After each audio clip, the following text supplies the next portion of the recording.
யாவரும் நாம் தலைகளை தாழ்த்தி கண்களை மூடி கர்த்தரை நோக்கி நாம் ஜெபம் செய்வோம். எங்களை அதிகமாக நேசிக்கிற எங்கள் அன்பின் பரலோக பிதாவே, ஆசீர்வதிக்கப்பட்ட இந்த நல்ல நாளுக்காக நேரத்திற்காக உம்முடைய நாமத்தின் நன்றியோடு நாங்கள் ஸ்தோத்திரிக்கிறோம்.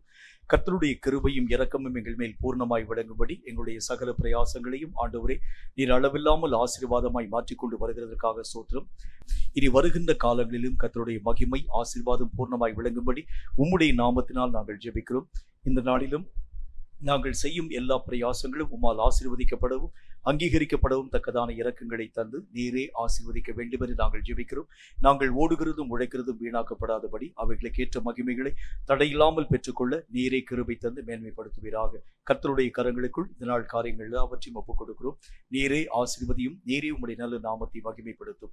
இயேசு கிறிஸ்துவின் நாமத்தினால் வேண்டிக் கொடுக்கிறோம் எங்கள் பரிசுத்தமுள்ள நல்ல பிதாவே, ஆமென், ஆமென்.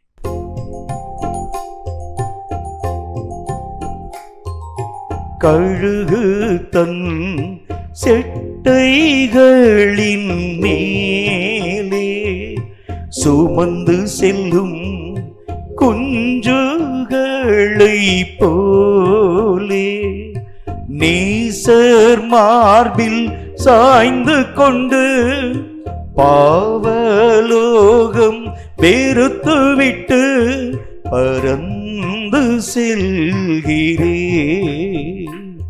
பறந்து செல்கிறேன்.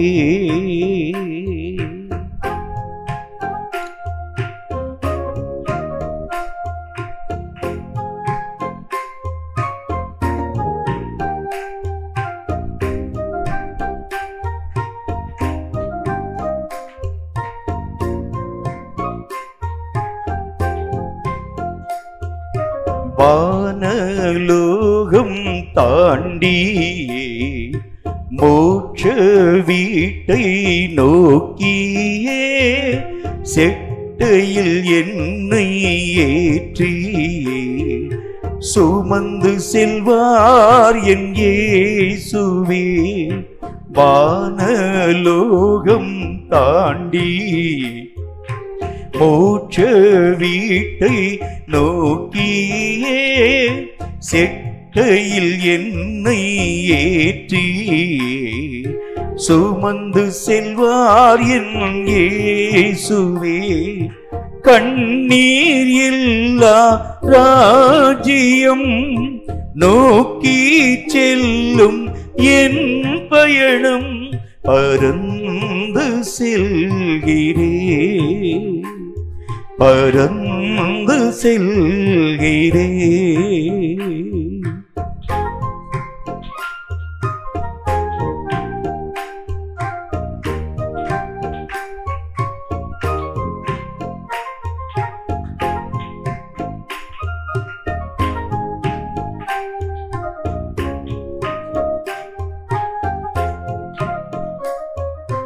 என்னை சூழ தூதர்கள் கூட்டம் கூடி பறந்து வர வானம் திறந்து வழி விலக இன்பலோகம் ஏகுவே.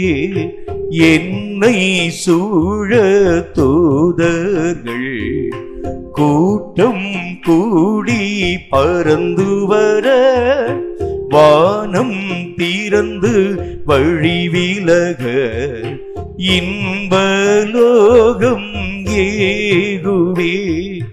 முடிவே இல்லா தேசம் நோக்கி முன்னே செல்லும் இயேசுவுடன் பறந்து செல்கிறேன், பறந்து செல்கிறேன். கழுகு தன் செட்டைகளின் மேலே சுமந்து செல்லும் குஞ்சுகளை போலே நேசர் மார்பில் சாய்ந்து கொண்டு பாவலோகம் வெறுத்துவிட்டு பறந்து செல்கிறேன், பறந்து செல்கிறேன், பறந்து செல்கிறேன், பறந்து செல்கிறேன்.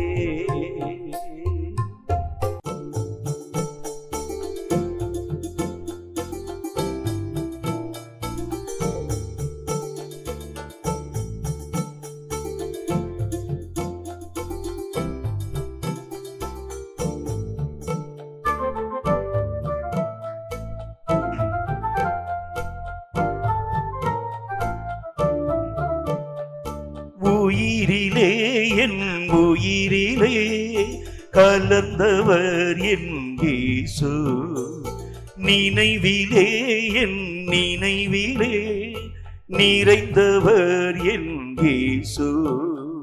கரங்கள் கொண்டு தாங்குவார், சிறகினால் என்னை மூடுவார், பயங்கள் யாவும் போக்குவார். தேவனும் என் ஜீவனும் இயேசுதான், என் இயேசுதான். வாழ்விலும் என் தாழ்விலும் உடனிருப்பவர் இயேசுதான், இயேசுதான். உயிரிலே என் உயிரிலே கலந்தவர் என் இயேசு, நினைவிலே என் நினைவிலே நிறைந்தவர் என் இயேசு.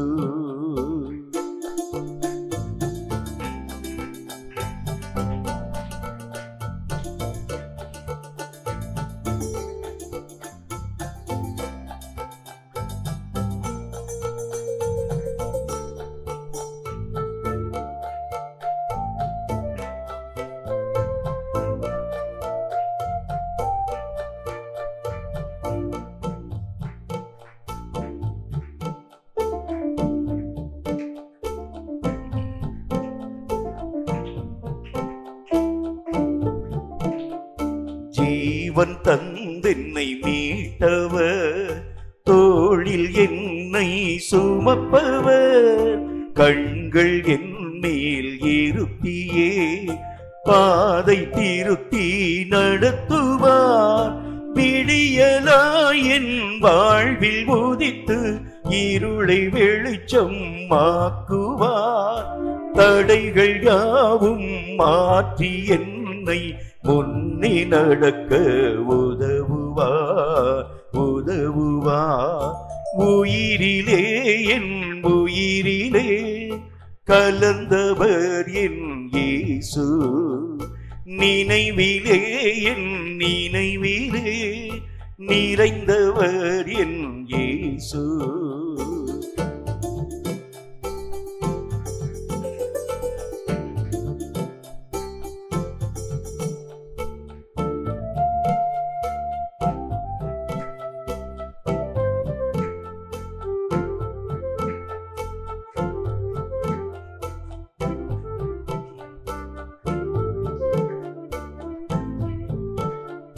வாழ்வும் வழியும் மாணவர், என் வாழ்வில் துணையாய் நிலைப்பவர். மரணம் வென்று ஜெயித்தவர், நான் ஜெயத்தை காண செய்பவர். சிலுவை பாரம் தோளில் சுமந்து எனது பாவம் தீர்த்தவர். கண்ணின் மணி போல் கடைசி வரைக்கும் கைவிடாமல் காப்பவர், காப்பவர். உயிரிலே என் உயிரிலே கலந்தவர் என் இயேசு, நினைவிலே என் நினைவிலே நிறைந்தவர் என் இயேசு.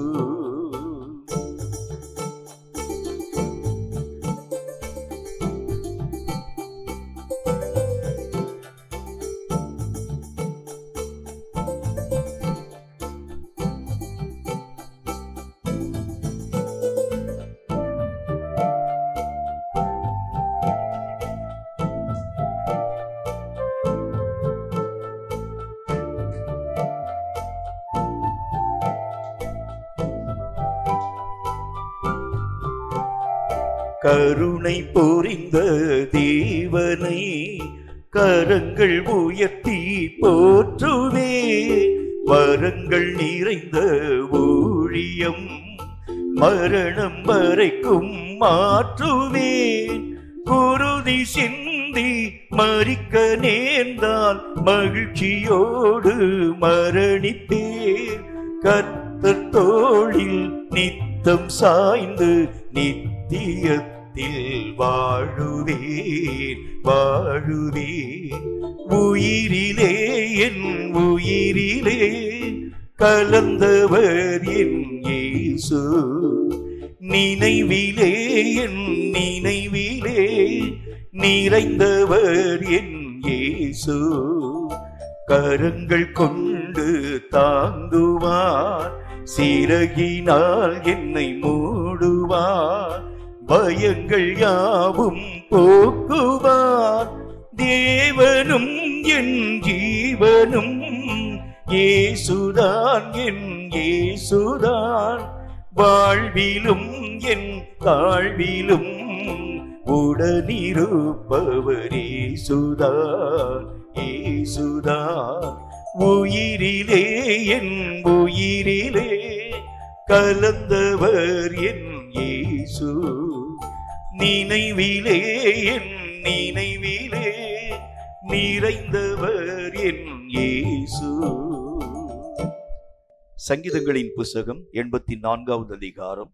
கர்த்தர் தாமே இந்த சங்கீத வசனங்களின் மூலம் நம்மோடு பேசும்படி தலைகளை தாழ்த்தி கண்களை மூடி கர்த்தரை நோக்கி நாம் ஜெபித்து தொடர்ந்து நாம் யாவரும் எழுந்து நின்று இந்த சங்கீதத்தை ஆராதனையோடு இணைந்து நாம் வாசிப்போம். சங்கீதங்களின் புஸ்தகம் 84வது அதிகாரம். கர்த்தர் தாமே இந்த சத்திய வேத வாக்கியங்களின் மூலம் நம்மோடு பேசும்படி தலைகளை தாழ்த்தி கண்களை மூடி கர்த்தரை நோக்கி நாம் ஜெபிப்போம். எங்களை அதிகமாய் நேசிக்கிற எங்கள் அன்பின் பரலோக பிதாவை, ஆசீர்வதிக்கப்பட்ட அந்த நல்ல நாளிலும் நேரத்திலும் கர்த்தருடைய நாமத்தினாலே எழுதி கொடுக்கப்பட்ட அந்த சத்திய வேத எழுத்துக்களுக்காக ஸ்தோத்திரம். இவைகளை வாசித்து அறிந்து உணர்ந்து இவைகளுக்கேற்ற சகல பாக்கியங்களையும் நன்மைகளையும் தடையில்லாமல் பெற்றுக்கொள்ள ஆவியானவராகிய கர்த்தர் ஏற்ற கிருபைகளை தந்து ஆசீர்வதிக்க வேண்டும் என்று நாங்கள் ஜெபிக்கிறோம். உம்முடைய வசனங்கள் எல்லாம் சமூலமும் சத்தியம் என்று நாங்கள் அறிந்திருக்கிறோம். இந்த சத்தியமான மார்க்கங்களை நாங்கள் கற்றுக்கொண்டு உம்முடைய ராஜ்யத்தின் மகிமையான காரியங்களிலே வந்து அடைய கிருபை தர வேண்டும் என்று இயேசு கிறிஸ்துவின் நாமத்தினால் வேண்டிக் கொள்கிறோம் எங்கள் பரிசுத்தமுள்ள நல்ல பிதாவே. ஆமீன் ஆமீன். எழுந்திருந்து 84வது சங்கீதத்தை ஆராதனையோடு நாம் இணைந்து வாசிப்போம். சேனைகளின் கர்த்தாவே, உமது வாசஸ்தலங்கள் எவ்வளவு இன்பமானவைகள். அல்லேலூயா அல்லேலூயா அல்லேலூயா அல்லேலூயா அல்லேலூயா அல்லேலூயா அல்லேலூயா அல்லேலூயா. என் ஆத்துமா கர்த்தருடைய ஆலய பிரகாரங்களின் மேல் வாஞ்சையும் தவனமுமாய் இருக்கிறது. என் இருதயமும் என் மாம்சமும் ஜீவனுள்ள தேவனை நோக்கி கம்பீர சத்தமிடுகிறது. அல்லேலூயா அல்லேலூயா அல்லேலூயா அல்லேலூயா. என் ராஜாவும் என் தேவனுமாகிய சேனைகளின் கர்த்தாவே, உம்முடைய பீடங்கள் அண்டையில் அடைக்கலான் குருவிக்கு வீடும் தகவிலான் குருவிக்கு தன் குஞ்சுகளை வைக்கும் கூடும் கிடைத்ததே. அல்லேலூயா அல்லேலூயா அல்லேலூயா அல்லேலூயா அல்லேலூயா அல்லேலூயா அல்லேலூயா அல்லேலூயா. உம்முடைய வீட்டில் வாசமாயிருக்கிறவர்கள் பாக்கியவான்கள், அவர்கள் எப்பொழுதும் உம்மை துதித்துக் கொண்டிருப்பார்கள். அல்லேலூயா அல்லேலூயா அல்லேலூயா அல்லேலூயா. உம்மிலே பலன் கொள்ளுகிற மனுஷனும் தன் இருதயங்களில் செவ்வையான வழிகளை கொண்டிருக்கிறவர்களும் பாக்கியவான்கள்.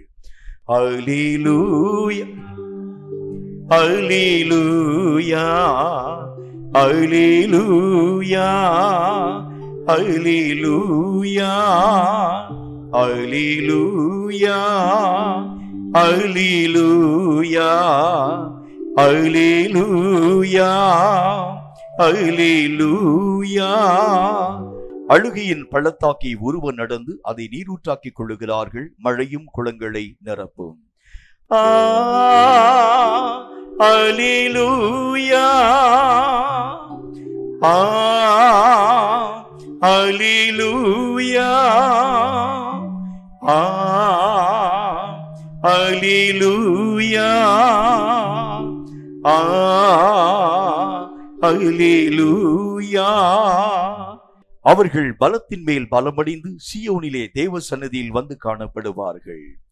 அல்லேலூயா அல்லேலூயா அல்லேலூயா அல்லேலூயா அல்லேலூயா அல்லேலூயா அல்லேலூயா அல்லேலூயா. சேனைகளின் தேவனாகிய கர்த்தாவே, என் விண்ணப்பத்தை கேளும். யாக்கோபின் தேவனே, செவிகொடும். அல்லேலூயா அல்லேலூயா அல்லேலூயா அல்லேலூயா. எங்கள் கேடகமாகிய தேவனே, கண்ணோக்கமாயிரும். நீர் அபிஷேகம் பண்ணினவரின் முகத்தை பாரும். அல்லேலூயா அல்லேலூயா அல்லேலூயா அல்லேலூயா அல்லேலூயா அல்லேலூயா அல்லேலூயா அல்லேலூயா. 1000 நாளை பார்க்கிலும் உமது பிரகாரங்களில் செல்லும் ஒரே நாள் நல்லது. ஆகாமிய கூடாரங்களில் வாசமாயிருப்பதை பார்க்கிலும் என் தேவனுடைய ஆலயத்தின் வாசல் படியில் காத்திருப்பதையே தெரிந்து கொள்ளுவேன். அல்லேலூயா அல்லேலூயா அல்லேலூயா அல்லேலூயா. தேவனாகிய கர்த்தர் சூரியனும் கேடகமும் ஆனவர். கர்த்தர் கிருபையும் மகிமையும் அருளுவார். உத்தமமாய் நடக்கிறவர்களுக்கு நன்மையை வழங்காதிரார். அல்லேலூயா அல்லேலூயா அல்லேலூயா அல்லேலூயா அல்லேலூயா அல்லேலூயா அல்லேலூயா அல்லேலூயா. சேனைகளின் கர்த்தாவை, உம்மை நம்பியிருக்கிற மனுஷன் பாக்கியவான். அல்லேலூயா அல்லேலூயா அல்லேலூயா அல்லேலூயா அல்லேலூயா அல்லேலூயா அல்லேலூயா அல்லேலூயா. என்னை நடத்தும் இயேசுநாதா, உமக்கு நன்றி ஐயா. எனக்குள் வாழும் எந்த நேசா, உமக்கு நன்றி ஐயா. என்னை நடத்தும் இயேசுநாதா, உமக்கு நன்றி ஐயா. எனக்குள் வாழும் எந்த நேசா உமக்கு நன்றி ஐயா. ஒளியாய் வந்தீர், வழியை தந்தீர், உமக்கு நன்றி ஐயா. ஒளியாய் வந்தீர், வழியை தந்தீர், உமக்கு நன்றி ஐயா. அழிவில் நின்று பாதுகாத்தீர், உமக்கு நன்றி ஐயா. அழிவில் நின்று பாதுகாத்தீர், உமக்கு நன்றி ஐயா. என்னை நடத்தும் இயேசுநாதா, உமக்கு நன்றி ஐயா. எனக்குள் வாழும் எந்த நேசா, உமக்கு நன்றி ஐயா. இடைவிட நன்றி உமக்குத்தானே, இடையில்லா தேவன் உமக்குத்தானே. இடைவிட நன்றி உமக்குத்தானே, இடையில்லா தேவன் உமக்குத்தானே. என்ன நடந்தாலும் நன்றி ஐயா, யார் கைவிட்டாலும் நன்றி ஐயா. என்ன நடந்தாமே, யார் கைவிட்டாலும் நன்றி ஐயா. நன்றி நன்றி இடைவிடா நன்றி உமக்குத்தானே, இடையில்லா தேவன் உமக்குத்தானே. இடைவிடா நன்றி உமக்குத்தானே, இடையில்லா தேவன் உமக்குத்தானே. தேடி வந்தீரே நன்றி ஐயா, தெரிந்து கொண்டீரே. ஆமென் ஆண்டவரே. தேடி வந்தீரே நன்றி ஐயா, தெரிந்து கொண்டீரே நன்றி ஐயா.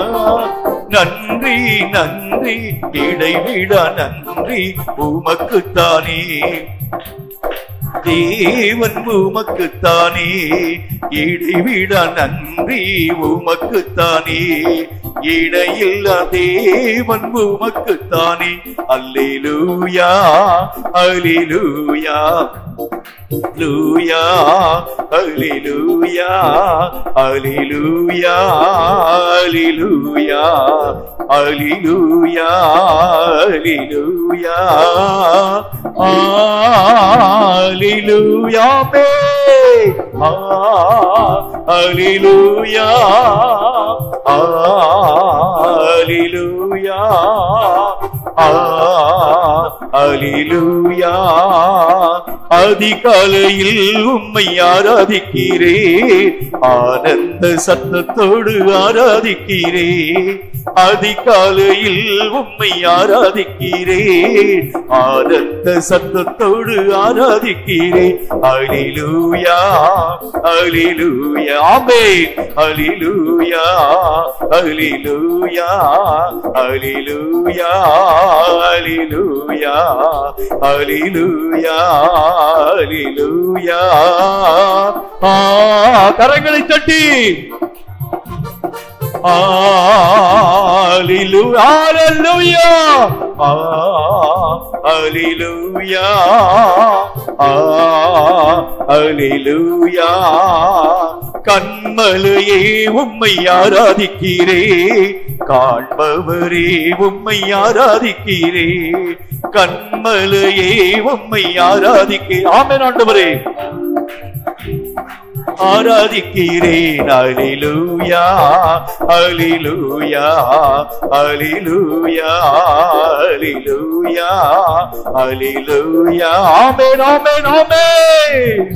அல்லேலூயா அல்லேலூயா அல்லேலூயா அல்லேலூயா அல்லேலூயா அல்லேலூயா அல்லேலூயா அல்லேலூயா அல்லேலூயா ஹalleluya ஹalleluya முழு மனதோடு உம்மை ஆராதிக்கிறேன் முழந்தாள் படியிட்டு ஆராதிக்கிறேன் முழு மனதோடு உம்மை ஆமென் ஆமென் ஆமென் படியிட்டு ஆராதிக்கிறேன் ஹalleluya ஹalleluya ஹalleluya ஹalleluya ஹalleluya ஹalleluya ஹalleluya ஹalleluya ஹalleluya ஆமென் ஹalleluya ஹalleluya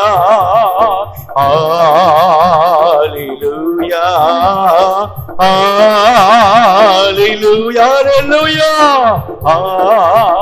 ஹalleluya ஹalleluya ஹalleluya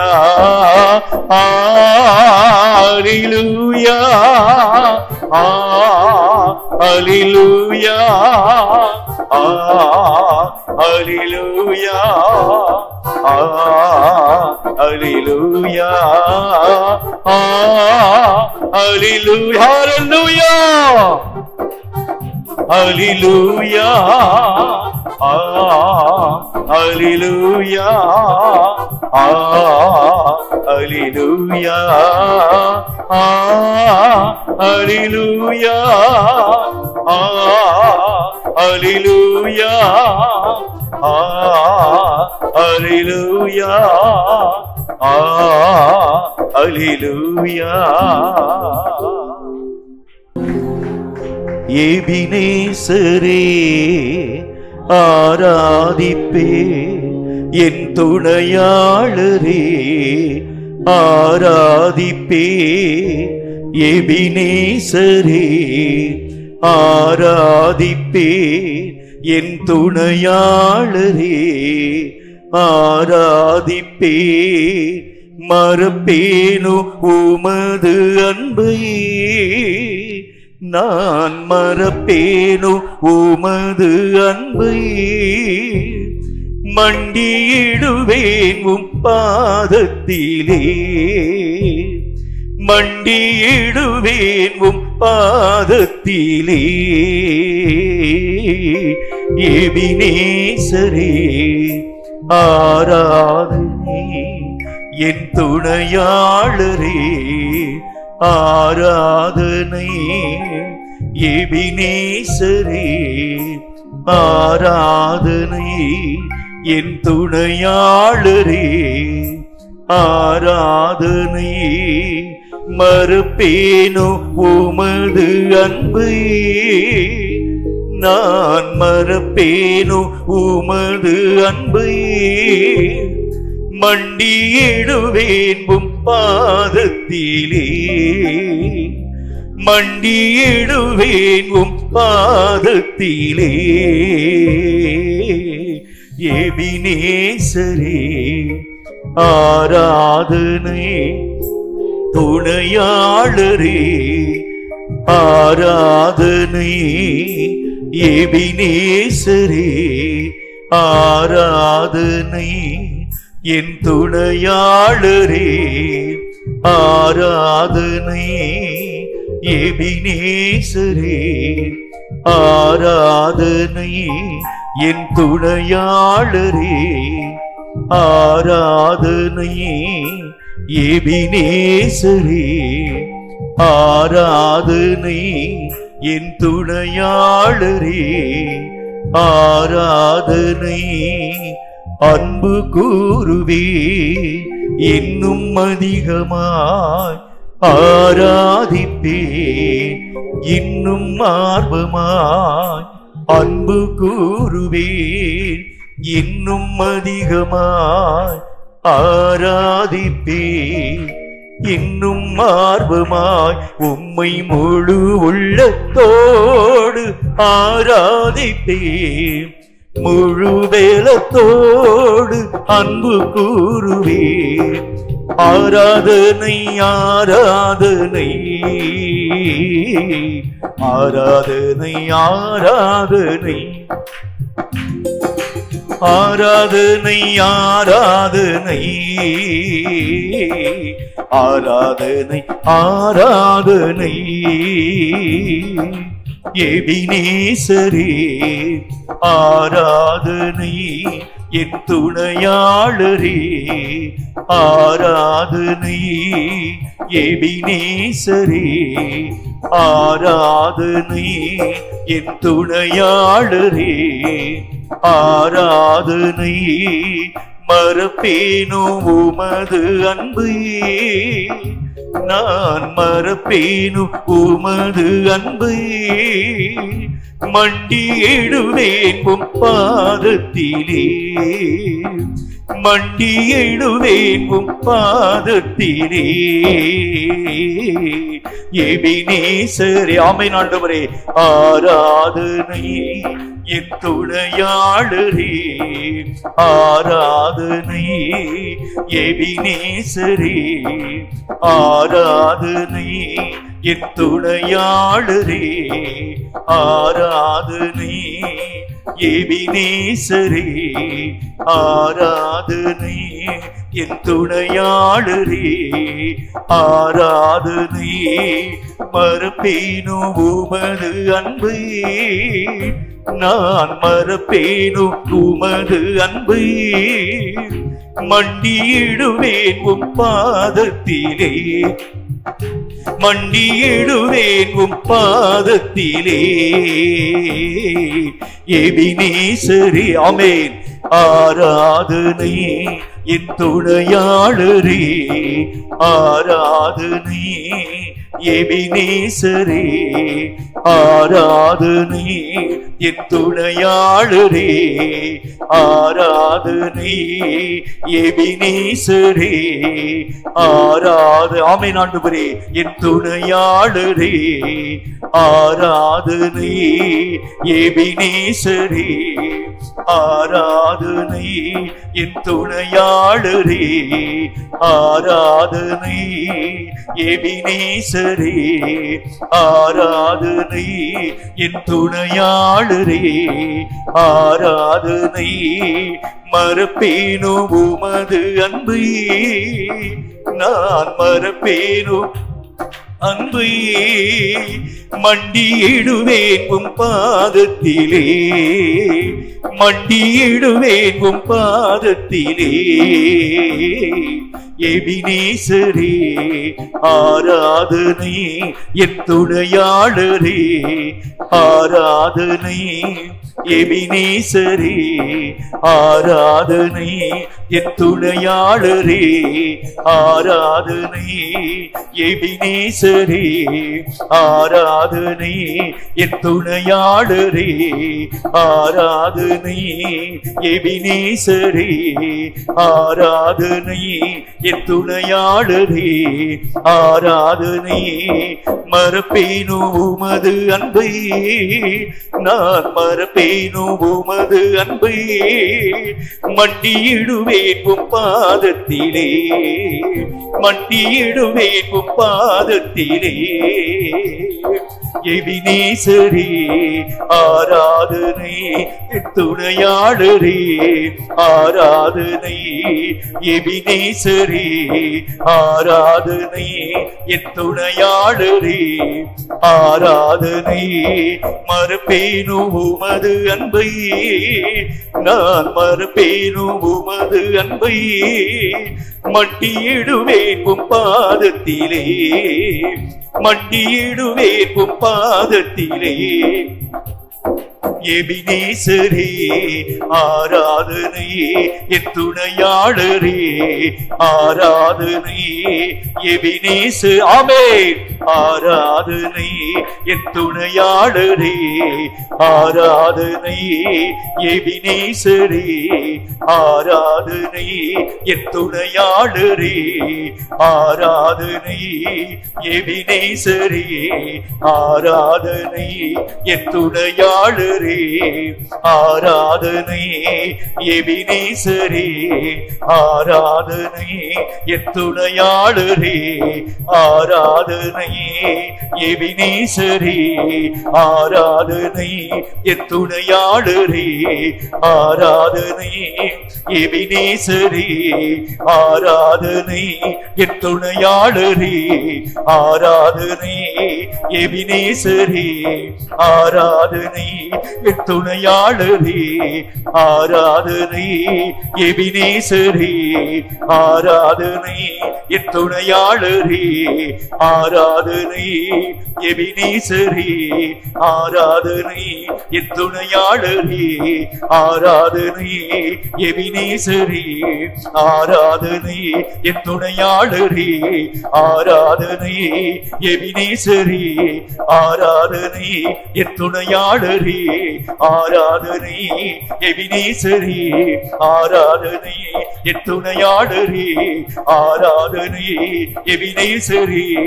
ஆராதனை, என் துணையாளரே ஆராதனை, எபினேசரே ஆராதனை, என் துணையாளரே ஆராதனை, எபினேசரே ஆராதனை, என் துணையாளரே ஆராதனை, எபினேசரே ஆராதனை, என் துணையாளரே ஆராதனை, எபினேசரே ஆராதனை, என் துணையாளரே ஆராதனை, எபினேசரே ஆராதனை, என் துணையாளரே ஆராதனை, எபினேசரே ஆராதனை, என் துணையாளரே ஆராதனை. மறப்பேனோ உமது அன்பை,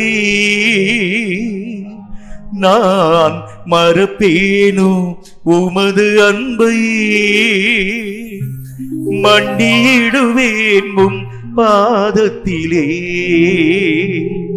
மண்டியிடுவேன் உம் பாதத்திலே,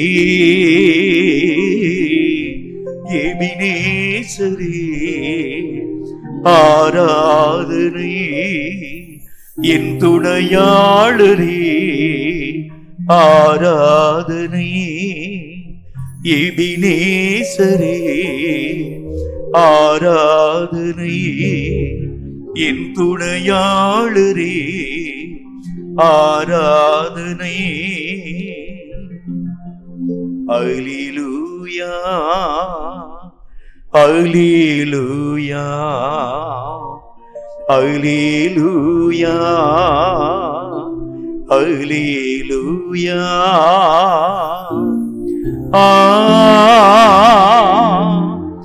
அல்லேலூயா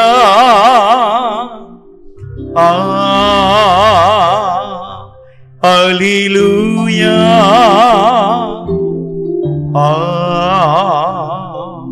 அல்லேலூயா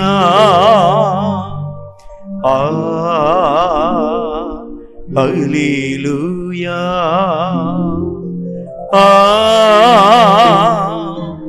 அல்லேலூயா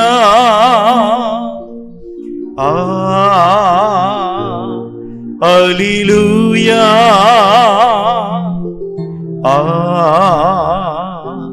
அல்லேலூயா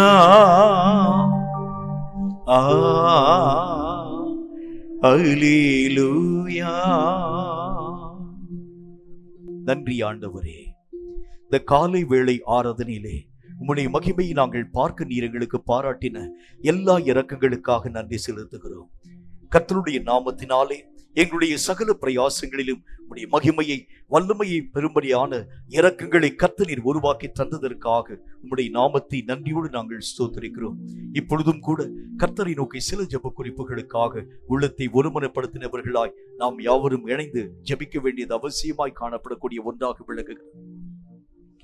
இனி ஒவ்வொரு கட்ட தேர்தலிலும் கூட எந்த அசம்பாவிதமான காரியங்களும் உருவாக்கப்படாதபடி தேவனுக்கு சித்தமானது நம்முடைய இந்திய நாட்டிலே உருவாக்கப்படும்படியாக கர்த்தருக்கு புறமானவைகள் எல்லாம் தேசத்தின் எல்லைகளை தாண்டி கடந்து போகவும், தேவனுக்கு பிரியமானவைகளுடைய கரங்களிலே கர்த்தர் ஆளுகையின் அதிகாரங்களை தரவும் தக்கதாக கர்த்தரை நோக்கி நாம் ஒருமனப்பட்டவர்களாய் ஜெபிக்க வேண்டும். இந்த வாக்கு எண்ணிக்கைக்குரிய காரியங்கள் வரைக்கும் இந்த பெட்டியானது பாதுகாப்பான இடங்களிலே வைக்கப்பட்டிருக்கிறது என்று செய்தி குறிப்புகள் நமக்கு சொல்லப்பட துவங்க ஆரம்பித்தாலும் கூட நிறைய இடங்கள்ல இந்த பெட்டிகள் உடைக்கப்பட்டு அநேகம் விதமான கள்ள வாக்குகள் பதிவாக்கப்படுகிறதாகவும், அநேகம் விதமான பெட்டிகள் மாற்றப்படக்கூடிய நிலைகளை பற்றியும் செய்தி குறிப்புகளின் ஊடாக நீங்களும் நானும் கற்றுக்கொண்டு வருகிறோமே. இப்படிப்பட்ட எந்த தீமையான காரியங்களும் தேசங்களின் எல்லைகளிலே உருவாக்கப்படாதபடி தேவனுக்கு பிரியமானது மட்டும் நம்முடைய இந்திய நாட்டிலே காணப்படும்படியாக கர்த்தரை நோக்கி நாம் ஒருமனப்பட்டவர்களாய் ஜெபிக்க வேண்டும். கள்ள வாக்கு பதிவுகள் நிறுத்தப்பட வேண்டும். இனி நல்ல வாக்கு முறைகள் தேச எல்லைகளிலே உருவாக்கப்பட வேண்டும். இனி வரக்கூடிய ஒவ்வொரு கட்ட தேர்தல்களிலும் கூட கர்த்தருடைய கிருபை, கர்த்தருக்கு சித்தமானது தேசத்திலே உருவாக்கப்படும்படிக்காக எத்தனை விதமான காரியங்களை தேங்க்யூ மை ஃபாதர் ஜனங்கள் பயன்படுத்த ஆரம்பித்தாலும் கர்த்தர் தமக்கு பிரியமானுடைய கரங்களிலே ஆளுகையை தருகிறார் என்பதை ஜனங்களுடைய கண்கள் அறியும் முகாந்திரமாக கர்த்தருக்கு சித்தமானது நம்முடைய இந்திய நாட்டிலே வாய்க்கும்படியாக யாவரும் இந்த குறிப்புக்காக கர்த்தரை நோக்கி நாம் ஒருமனப்பட்டவர்களாய் ஜெபிக்க வேண்டும். இந்த இந்திய நாடு இனி வரக்கூடிய நாட்களில் ஆகிலும் எந்த சேதமும் இல்லாமல், எந்த வன்முறைகளும் காணப்படாமல், எந்த லஞ்சங்களும் காணப்படாமல், எந்த விதமான தேங்க்யூ மை ஃபாதர் மதவாதங்களும் தீவிரவாதங்களும் காணப்படாமல் நல்ல ஆட்சியாளருடைய கரங்களிலே நம்முடைய இந்திய நாட்டினுடைய காரியங்கள் கொடுக்கப்படும்படிக்காக கர்த்தரை நோக்கி தேவன் நம்முடைய கரங்களிலே தந்திருக்கக்கூடிய அதிகாரங்களை பயன்படுத்தி நாம் யாவரும் இணைந்து நாம் ஜெபிக்க போகின்றோம். ஏனென்றால் வேதத்திலே நாம் வாசிக்கிறதை போல ராஜாக்களை தள்ளி ராஜாக்களை ஏற்படுத்தும் அதிகாரம் நம் தேவனாகிய கர்த்தர் ஒருவருக்கே இருக்கிறது என்று நாம் அறிந்திருக்கிறோமே. கர்த்தர் தமக்கு சித்தமானுடைய கரங்களிலே ஆளுகையின் அதிகாரங்களை தருகிறார் என்பதை அறியக்கூடிய நீங்களும் நானும், அவருடைய நாமம் தரிக்கப்பட்டிருக்கக்கூடிய நீங்களும் நானும் கர்த்தரை நோக்கி ஊக்கமாய் ஜெபித்தால் ஒழிய இந்த தேசத்திலே நல்ல ஆட்சியினுடைய காரியங்கள் உருவாக்கப்படுகிறது என்பது கடினம் என்று நாம் அறிந்திருக்கிறோமே. நல்ல ஆட்சிகளை ஆண்டவராக தேவன் உருவாக்கும்படிக்காக கர்த்தருடைய ஆவியினால் நிரப்பப்பட்டிருக்கக்கூடிய நீங்களும் நானும் ஒருமுறைப்படுத்தப்பட்டவர்களாய் கர்த்தரை நோக்கி ஊக்கமான மனதோடு கூட இந்த குறிப்புகளுக்காக உள்ளம் திறந்து நாம் யாவரும் இணைந்து நம்ம ஜெபிக்கலாம். நன்றி ஆண்டவரே, நன்றி ஆண்டவரே. எல்லாரும் நம்முடைய கரங்களில் கொடுக்கப்பட்டிருக்கக்கூடிய அதிகாரங்களை பயன்படுத்தி தேவனுடைய நாமத்தினாலே கள்ள வாக்குப்பதிவுகள் நிறுத்தப்படும்படிக்காக, நல்ல வாக்குமுறைகள் உருவாக்கப்படும்படிக்காக, வாக்குப்பதிவுக்குரிய காரியங்களிலே எந்த விதமான தேங்க்யூ மை ஃபாதர் மாறாட்டங்களும் உருவாக்கப்படாதபடி தேவனுக்கு சித்தமானவை மட்டும் உருவாக்கப்படும்படிக்காக எல்லாரும் நம்முடைய கரங்களிலே கர்த்தர் தந்திருக்கக்கூடிய அதிகாரங்களை பயன்படுத்தி கர்த்தருடைய நாமத்தினால் நம்ம ஜெபிக்கலாம். சாத்தானுடைய எத்தனை விதமான ஆளுமைகளை பயன்படுத்தி இந்த வாக்குப்பதிவுக்கு விரோதமாக காரியங்களை உருவாக்கினாலும் ஜெயிக்கக்கூடியவர் கர்த்தர் ஒருவரே என்கிறதை அறியக்கூடிய நீங்களும் நானும் கர்த்தருடைய நாமத்தினால் ஒருமனப்பட்டு ஜெபிக்க ஆரம்பித்தால் தேசத்தின் தலையெழுத்தை மாற்றப்படும் என்று நாம் அறிந்திருக்கிறோமே. கர்த்தருடைய நாமத்தினால எல்லாரும் இந்த குறிப்புக்காக வாய்களை திறந்து ஊக்கமான மனதோடு நம்ம ஜெபிக்க வேண்டும். ஊக்கமான மனதோடு நம்ம ஜெபிக்கணும். நன்றி ஆண்டவரே, நன்றி ஆண்டவரே. இந்த வாக்குப்பதிவினுடைய காரியங்களுக்காக நாங்கள் ஜெபிக்கிறோம். பாதுகாப்பு அறைகளுக்காக நாங்கள் ஜெபிக்கிறோம். கர்த்தருடைய நாமத்தினாலே எந்த விதமான காரியங்களும் வாக்குப்பதிவுக்குரிய இந்த பெட்டிகளுடைய மாற்றங்கள் தேசத்திலே உருவாக்கப்படாதபடி தேவனுடைய சித்தம் உருவாக்கப்படத்தக்கதாக யாவரும் இணைந்து ஒருமனப்பட்டு ஜெபிக்கிறோம். எங்கள் ஜெபங்களை அங்கீகரியும், எங்கள் ஜெபங்களை ஏற்றுக்கொள்ளும், எங்கள் ஜெபங்களுக்கு தக்கதாக அதற்கு அதிகமாக மகிமைகளை கர்த்தரில் வழங்க பண்ண வேண்டும் என்று நாமத்தினால் நாங்கள் ஜெபிக்கிறோம். சிறுபான்மையின மக்களுடைய ஒடுக்கங்கள் இனி தேசத்தின் எல்லைகளிலே காணப்படக்கூடாது. மதவாதங்கள், தீவிரவாதங்கள், வன்மங்கள், வன்முறைகள், லஞ்சங்கள் எல்லாம் ஒழிக்கப்படக்கூடிய நல்ல ஆட்சியை கர்த்தராகிய தேவன் தேசங்களிலே உருவாக்கி தர வேண்டும் என்று நாங்கள் ஜெபிக்கிறோம். எங்கள் ஜெபங்களை கர்த்தரின் அங்கீகரியும், அதற்கு தக்கதாக அதற்கு அதிகமாக மகிமைகளை விளங்க பண்ணி நாங்கள் வேண்டிக் கொண்டது சொற்பமாயிருந்தாலும் மிகுதியான நன்மைகளை எங்கள் இந்திய நாட்டுக்கு கர்த்தர் உருவாக்கி தந்து ஆசீர்வதிக்க வேண்டும் என்று இயேசு கிறிஸ்துவின் நாமத்தினால் ஜெபித்திருக்கிறோம் எங்கள் பரிசுத்தமுள்ள நல்ல பிதாவே. ஆமேன், ஆமேன். கர்த்தருக்கு என்று காணிக்கை செலுத்தும் நேரத்திற்குள் வருகின்றோம். காணிக்கைகளை கைகளிலே வைத்துக் கொண்டு தலைகளை தாழ்த்தி கண்களை மூடி கர்த்தரை நோக்கி நாம் ஜெபிப்போம். தொடர்ந்து ஒரு பாடல் பாடப்படும். அப்பொழுது நாம் கர்த்தருக்கென்று காணிக்கை படைக்கலாம். நம்மையும் நம்முடைய காணிக்கைகளையும் ஒப்புக் கொடுக்கும்படிக்காக தலைகளை தாழ்த்தி கண்களை மூடி கர்த்தரை நோக்கி நாம் ஜெபம் செய்வோம். எங்களை அதிகமாக நேசிக்கிற எங்கள் அன்பின் பரலோக பிதாவை, ஆசீர்வதிக்கப்பட்ட இந்த நல்ல நாளுக்காக நேரத்திற்காக உம்முடைய நாமத்தின் நன்றியோடு நாங்கள் ஸ்தோத்திரிக்கிறோம். எத்தனையோ நன்மையான காரியங்களை கர்த்தர் நீர் எங்களுக்காக தந்திருக்கிறீர். எங்களால் இயன்ற இந்த காணிக்கையாகிய பலிகளை தேவ சமூகத்திலே படைக்கும்படிக்காக படுகின்றோம். எங்களையும் எங்களுடைய காணிக்கையாகிய பலிகளையும் கர்த்தர் நீர் அங்கீகரித்து ஏற்றுக்கொண்டு அதற்கேற்ற மகிமைகளை நாங்கள் எங்கள் வாழ்க்கையிலே பெற்றுக்கொள்ள கிருபை தந்து ஆசீர்வதிக்க வேண்டும் என்று இயேசு கிறிஸ்துவின் நாமத்தினால் வேண்டிக் கொள்கிறோம் எங்கள் பரிசுத்தமுள்ள நல்ல பிதாவே. ஆமென், ஆமென்.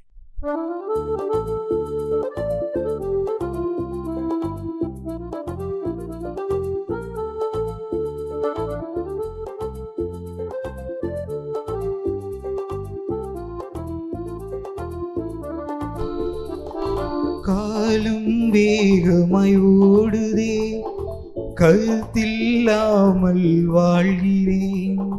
கண்ணும் கருத்துமாய் வாழ்ந்திட உதவி செய்யும் தேவா, எனக்கு உணர்வு தாரும் தேவா. உதவி செய்யும் தேவா, எனக்கு உணர்வு தாரும் தேவா.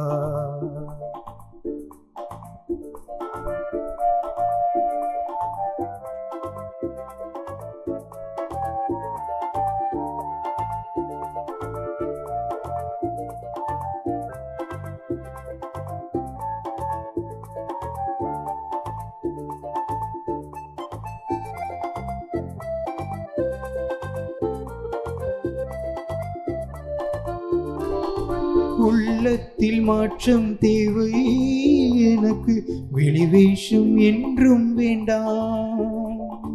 உள்ளத்தில் மாற்றம் தேவை எனக்கு, வெளிவேஷம் என்றும் வேண்டாம். மறுரூப வாழ்வை தந்து என்னை குணவானாய் மாற்றிவிடும். மறுரூப வாழ்வை தந்து என்னை குணவானாய் மாற்றிவிடும். காலம் வேகமாய் ஓடுதே, கருத்தில்லாமல் வாழ்கிறேன். கண்ணும் கருத்துமாய் வாழ்ந்திட உதவி செய்யும் தேவா, எனக்கு உணர்வு தாரும் தேவா. உதவி செய்யும் தேவா, எனக்கு உணர்வு தாரும் தேவா.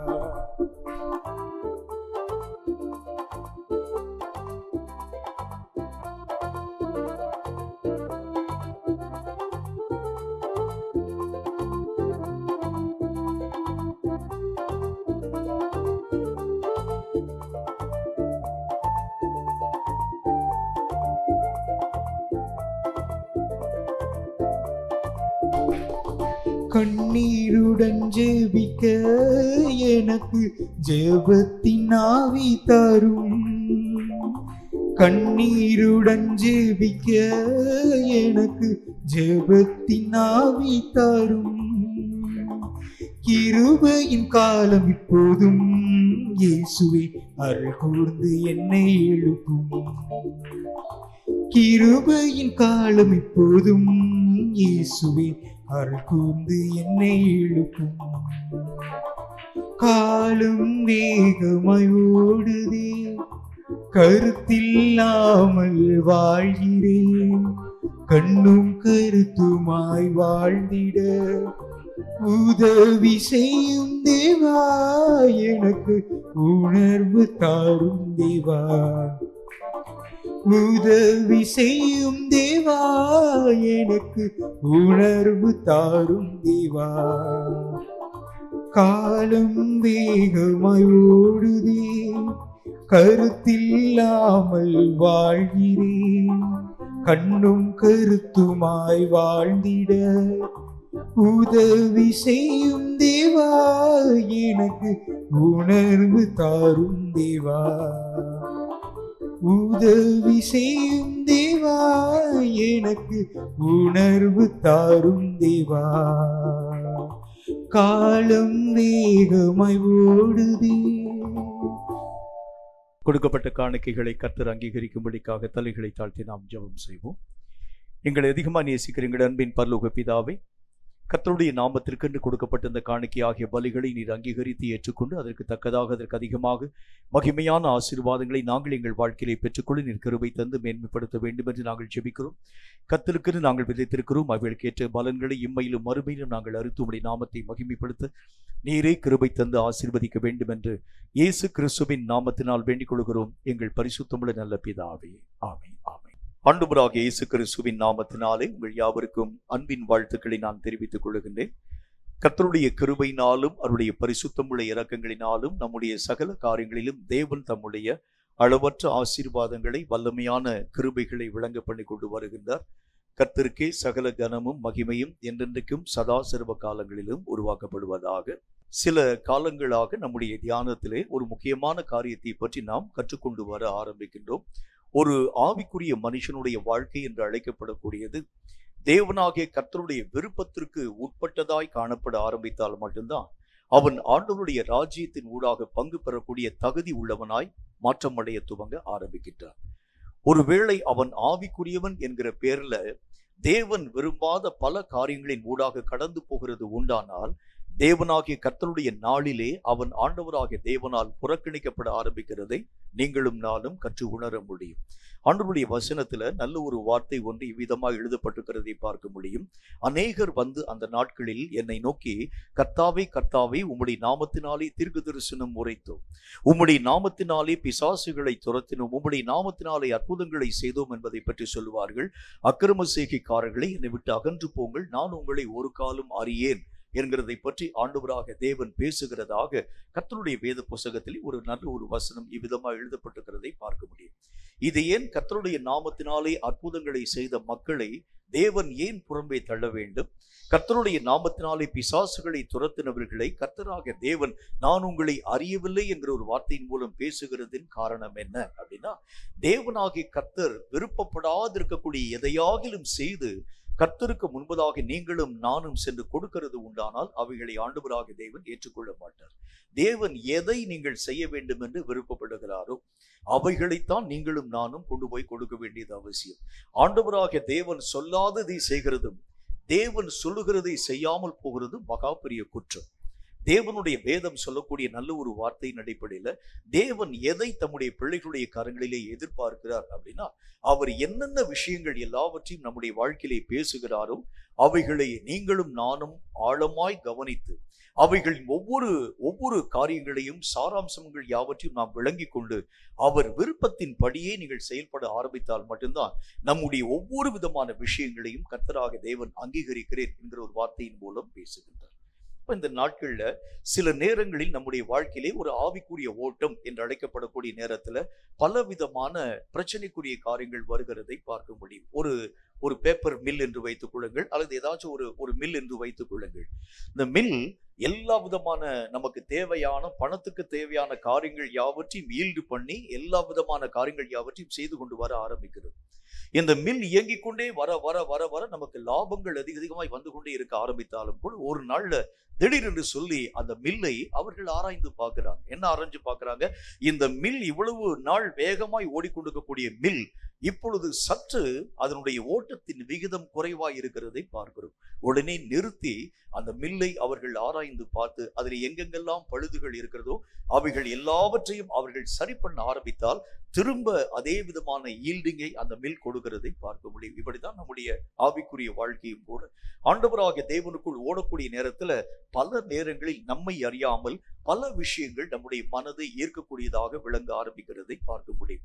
நான் அடிக்கடி சொல்லக்கூடிய ஒரு நல்ல ஒரு காரியம், கர்த்தருடைய ஊழியத்திற்காக கொடைக்கானல் என்கிற பகுதிக்கு பக்கத்தில் இருக்கக்கூடிய ஒரு சின்ன ஒரு கிராமம் வில்பட்டி என்கிற ஒரு கிராமத்துல கர்த்தருடைய வார்த்தைகளை அறிவிக்கும்படிக்காய் கடந்து போன ஆரம்ப நாட்கள். அங்கே ஆண்டவராகிய தேவனுடைய நாமத்தினால் கர்த்தருடைய ஊழியத்தை செய்ய போகிறோம். எங்களை அழைத்த மக்கள் வெளியே, அதாவது அந்த உருளைக்கிழங்கு பறிக்கிறதுக்காக கடந்து போயிட்டாங்க. ஆகவே எங்களுடைய கரங்களில் இருக்கக்கூடிய பணங்களை பயன்படுத்தி அந்த இடத்துல எப்படியாக நம்ம வந்துட்டோம், கர்த்தருடைய ஊழியத்தை செய்யாமல் திரும்பி போகிறது எப்படி என்று சொல்லி கர்த்தருடைய ஊழியத்தை ஏற்பாடு செய்யும்படிக்காக என் கூட வந்திருக்கக்கூடிய மக்களை பார்த்து நான் ஒரு வார்த்தை சொன்னேன்.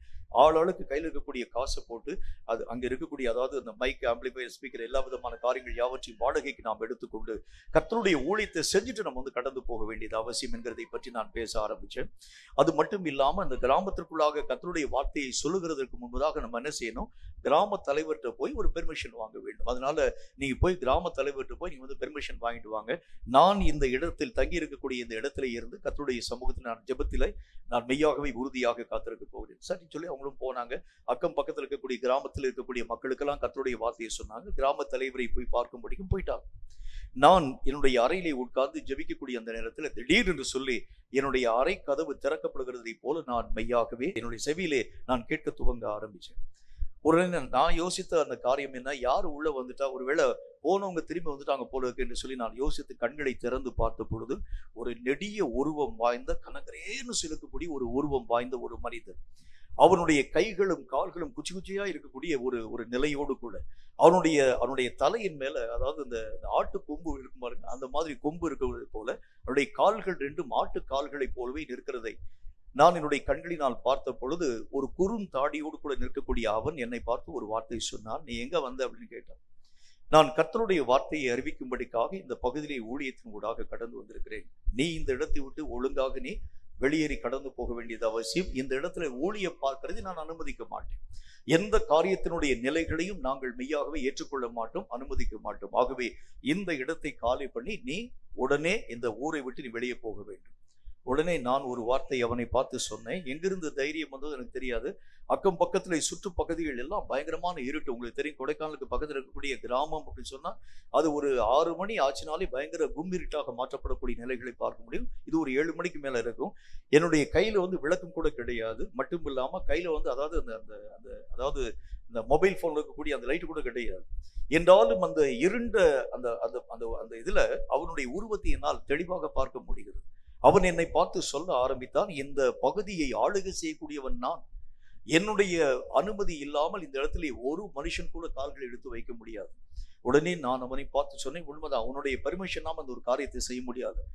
நான் மட்டும் வந்திருக்கிறது உண்டானால் உன்னை எதிர்க்க என்னால் முடியாது. ஆனால் வந்திருக்கிறது நான் மட்டுமல்ல, என்னோடு என் ஆண்டவராகிய இயேசுவும் வந்திருக்கிறோம். ஆகவே உன்னை மேற்கொள்ள என்னால் ஆகும் என்கிறதை பற்றி நான் பேச துவங்க ஆரம்பித்தேன். உடனே அங்க இருக்கக்கூடிய அவன் என்னை பார்த்து முறுமுறுத்து கொண்டு ஒரே ஓட்டமாய் விலகி ஓடி போக ஆரம்பிச்சான். இந்த காரியத்தின் அடிப்படையில் கர்த்தருடைய ஊழியங்களை செயல்படுத்த ஆரம்பித்தோம். நிறைய அதிசயங்களும் அற்புதங்களும் அடையாளங்களும் உருவாக்கப்படக்கூடிய நிலைகளை எங்களால் மெய்யாகவே பார்க்க முடிந்தது. இது ஏன் சொல்றேன் அப்படின்னா, நம்முடைய வாழ்க்கையை எதிர்க்கும்படிக்கு சாத்தான் வர ஆரம்பிக்கக்கூடிய நேரத்துல அவனுடைய ஏதாகிலும் ஒரு வித்து நம்முடைய வாழ்க்கையிலே காணப்படுகிறது உண்டானால் அவன் உங்களையும் என்னையும் ஒரு நாளும் இயங்க விட மாட்டான். நீங்க கர்த்தராகிய தேவனுக்குன்னு வந்திருக்கிறீங்க என்றாலும் நம்முடைய ஆவிக்குரிய விஷயத்துல அவன் விரும்பக்கூடிய ஏதாகிலும் ஒரு காரியம், அவன் எதிர்பார்க்கக்கூடிய ஏதாகிலும் ஒரு தன்மை, அவன் எதிர்பார்க்கக்கூடிய ஏதாகிலும் ஒரு குறைவு, ஒருவேளை நம்முடைய பார்வையிலே ஒரு தவறான ஒரு பார்வை, நம்முடைய வார்த்தையிலே ஒரு தவறான ஒரு வார்த்தை, நம்முடைய சிந்தனையில் ஒரு தவறான ஒரு சிந்தனை நம்முடைய வாழ்க்கையிலே காணப்பட ஆரம்பிக்கிறது உண்டானாலும் கூட உங்களையும் என்னையும் இந்த சாத்தான் ஒரு நாளும் மெய்யாகவே இயங்கும்படி அனுமதிக்க மாட்டான். அதனாலதான் கர்த்தர் சொல்லுகின்றார், எங்காகிலும் சாத்தானுடைய காரியம் நம்முடைய வாழ்க்கையிலே இருக்கிறதோ இல்லையோ என்கிறதை பற்றி உள்ளும் புறம்பும் அலசி ஆராய்ந்து பார்த்து உங்களுடைய வாழ்க்கையை நீங்கள் சீர்பட பண்ண ஆரம்பித்தால் மட்டும்தான் தேவனாகிய கர்த்தருக்குள் உங்களுடைய ஓட்டத்தின் நிலைகளை சரிவர இயங்கி முடிக்க உங்களாலும் என்னாலும் ஆகும். மற்றபடி முடியாது. ஆகவேதான் கர்த்தராகிய தேவன் சொல்கின்றார், ஒரு முறைக்கு 10 முறை என்னுடைய ஒவ்வொரு நிலைகளையும் நான் ஆராய்ந்து பார்க்க வேண்டியது அவசியம். சிம்சோன் தன்னுடைய வாழ்க்கையிலே பலவிதமான காரியங்களை செயல்படுத்தும் ஒரு மனிதனாக விளங்க ஆரம்பித்தாலும் கூட தன்னுடைய உள்ளார்ந்த ஆவிக்குரிய நிலைகளை ஆராய்ந்து பார்க்க மனமற்றவனாய் விளங்க ஆரம்பிச்சதுனால அவன் செய்யக்கூடிய தவறுகளை பற்றி அக்கறை இல்லாமல் தைரியமாய் துணிவாய் கடந்து போக ஆரம்பிக்கிறதை பார்க்க முடியும். தன்னை விட்டு கர்த்தராகிய தேவன் விலகினதை கூட உணர முடியாத சிம்சோன் எப்பொழுதும் போல உதறி போட்டுக் கொண்டு போவேன் என்று வெளியே போக ஆரம்பித்தார். நடந்த காரியத்தை நாம் பார்க்கின்றோம். அவனை கையும் மையுமாக பிடித்து அவனுடைய 2 கண்களையும் ஒரே தீர்வையாக வாங்கி அவனை எல்லா ஜனங்களுக்கு முன்பதாக மாவரிக்கும் எந்திரத்தின் முன்பதாக கொண்டு போய் நிறுத்தி மாவரிக்கக்கூடிய பணியை அவனுடைய கடங்களிலே மெய்யாக ஒப்புக் கொடுக்க ஆரம்பிச்சான். இதுக்கு என்ன காரணம் அப்படின்னா, ஒரு சின்ன ஒரு குற்றம் என்னுடைய வாழ்க்கையிலே காணப்பட ஆரம்பித்தால் கூட சாத்தானை எதிர்க்கக்கூடிய வல்லமை நான் இழக்க ஆரம்பிக்கிறதை பார்க்க முடியும். அதனாலதான் கர்த்தர் சொல்லுகின்றார், ஒவ்வொரு விஷயத்திலும் உன்னை சீர்படுத்தக்கூடிய காரியங்களை ஆராய்ந்து பார்க்க வேண்டியது அவசியம். எந்தெந்த காரியங்களில் என்னுடைய வாழ்க்கையிலே தவறு வர முடியும். இந்த உலகத்திலே வாழ்க்கை வாழக்கூடிய வரைக்கும் எல்லா மனிதனும் தவறக்கூடிய நிலைகளிலே காணப்படக்கூடியவங்க தான். எல்லாருக்கும் தவறு வரக்கூடியது இயல்பு, நேச்சர். என்றாலும் கூட கர்த்தருடைய வல்லமையினால் அவைகளை ஜெயிக்க நீங்கள் பிரயாசப்பட வேண்டியது அவசியம். எங்கெங்கெல்லாம் என்னுடைய வாழ்க்கையிலே தவறு வர, ஒருவேளை என்னுடைய பார்வையில தப்பான ஒரு பார்வை, யோசனையில் ஒரு தப்பான ஒரு யோசனை வந்திருக்கலாம், என்னுடைய கிரியைகளில் ஒரு தவறான ஒரு காரியம் வர ஆரம்பிச்சிருக்கலாம். இவைகளோடு கூட நீங்கள் சாத்தானுக்கு விரோதமாக யுத்தத்தின் ஊடாக கடந்து போகிறது உண்டானால் சாத்தான் உங்களை எளிதாக வீழ்த்தி தன்னுடைய பலத்தை உங்கள் மேல் மெய்யாகவே நிரூபித்து காண்பிக்கிறதை பார்க்க முடியும். இப்ப கர்த்தர் என்ன சொல்ல ஆரம்பிக்கிறார் அப்படின்னா, என்னை நான் உய்த்து ஆராய்ந்து பார்க்க ஆரம்பித்தால் மட்டும்தான் தேவனுக்கு முன்பதாக நிலைத்த ஓட்டத்தின் ஊடாக ஓடி முடிக்க என்னால் ஆகும். நம்முடைய வாழ்க்கையில காணப்படக்கூடிய பலவிதமான சீர்கேடுகளை பற்றி நாம் நம்முடைய தியானத்தின் வடிவாக பார்த்து கொண்டு வருகின்றோம். இன்றைக்கு நாம் பார்க்கக்கூடிய ஒரு முக்கியமான ஒரு சீர்கேடு, எல்லா மனுஷனுடைய வாழ்க்கையிலும் வரக்கூடிய ஒரு முக்கியமான ஒரு தன்மை. அதுக்கு முன்னால் அந்த வசனத்தை வாசிக்கிறேன். எரேமியா தீர்க்கதரிசியின் புத்தகம் 7வது அதிகாரம் 3வது வசனத்துல நம்முடைய சீர்கேடுகளையும் வழிகளையும் ஆண்டவராகிய தேவனுக்குள் நாம் சுத்திகரிக்க வேண்டியது அவசியம் என்கிறதை பற்றி கர்த்தருடைய வேதம் சொல்லக்கூடிய வார்த்தையை வாசிக்கிறேன். எரேமியா 7வது அதிகாரம் 3வது வசனத்தை வாசிக்கிறேன், கேளுங்கள். இஸ்ரவேலின் தேவனாகிய சேனைகளின் கர்த்தர் சொல்லுகிறார், உங்கள் வழிகளையும் உங்கள் கிரியைகளையும் சீர்படுத்துங்கள், அப்பொழுது உங்களை இந்த ஸ்தலத்திலே குடியிருக்க பண்ணுவேன் என்கின்றார். கர்த்தருடைய வேத புஸ்தகத்துல நம்முடைய வழிகளையும் நம்முடைய கிரியைகளையும் சீர்பட பண்ண வேண்டியது அவசியம். பல விதமான சீர்கெட்ட காரியங்களை பற்றி நாம் நம்முடைய தியானத்திலே பார்த்து கொண்டு வர ஆரம்பிக்கின்றோம். இன்றைக்கு ஒரு முக்கியமான ஒரு காரியத்தை பற்றி நாம் கற்றுக்கொள்ள வேண்டியது அவசியம். இது குறிப்பாக நிறைய ஆவிக்குரிய வட்டாரங்களிலே காணப்படக்கூடிய மிகவும் பிரபலமான ஒரு சீர்கெட்ட ஒரு காரியம். இது எல்லாருடைய வாழ்க்கையிலும் இருக்கக்கூடிய ஒன்றாகவே இருக்கிறதை பார்க்க முடியும். இதை நீங்க கொஞ்சம் ஆழமாய் ஆராய்ந்து பார்க்க ஆரம்பித்தால், இது எங்கே என்னுடைய வாழ்க்கையை தீட்டுப்படுத்துகிறது என்பதை ஆராய்ந்து பார்த்து இவைகளை விட்டு நீங்கள் வேறு பிரிக்கப்பட ஆரம்பித்தால் தேவனுக்கு முன்பதாக இருக்கக்கூடிய திராணியை மகிமையை பெற்றுக்கொள்ள நம்மால் ஆகும். கர்த்தருடைய வேதம் சொல்லக்கூடிய வார்த்தையை பாருங்கள். மத்தேயு எழுதின சுவிசேஷத்துல 6வது அதிகாரம் 1வது வசனம் இந்த வார்த்தையை நமக்கு சொல்கிறது. மத்தேயு 6வது அதிகாரம் 1வது வசனத்துல முக்கியமான ஒரு சீர்கெட்ட நிலைகளை பற்றி கர்த்தர் பேசுகின்றார். மனுஷர் காண வேண்டும் என்று அவர்களுக்கு முன்பாக உங்கள் தர்மத்தை செய்யாதபடி எச்சரிக்கையாயிருங்கள், செய்தால் பரலோகத்தில் இருக்கிற உங்கள் பிதாவினிடத்தில் உங்களுக்கு பலன் இல்லை.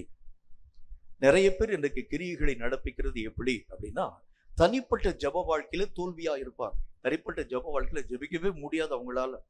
மணிக்கணக்காக போய் தன்னுடைய தனி அறையை அடைத்துக் கொள்ள ஆரம்பித்தாலும் ஜபத்துல ஒரு 5 நிமிஷத்தை நகர்த்துகிறது கடினம்.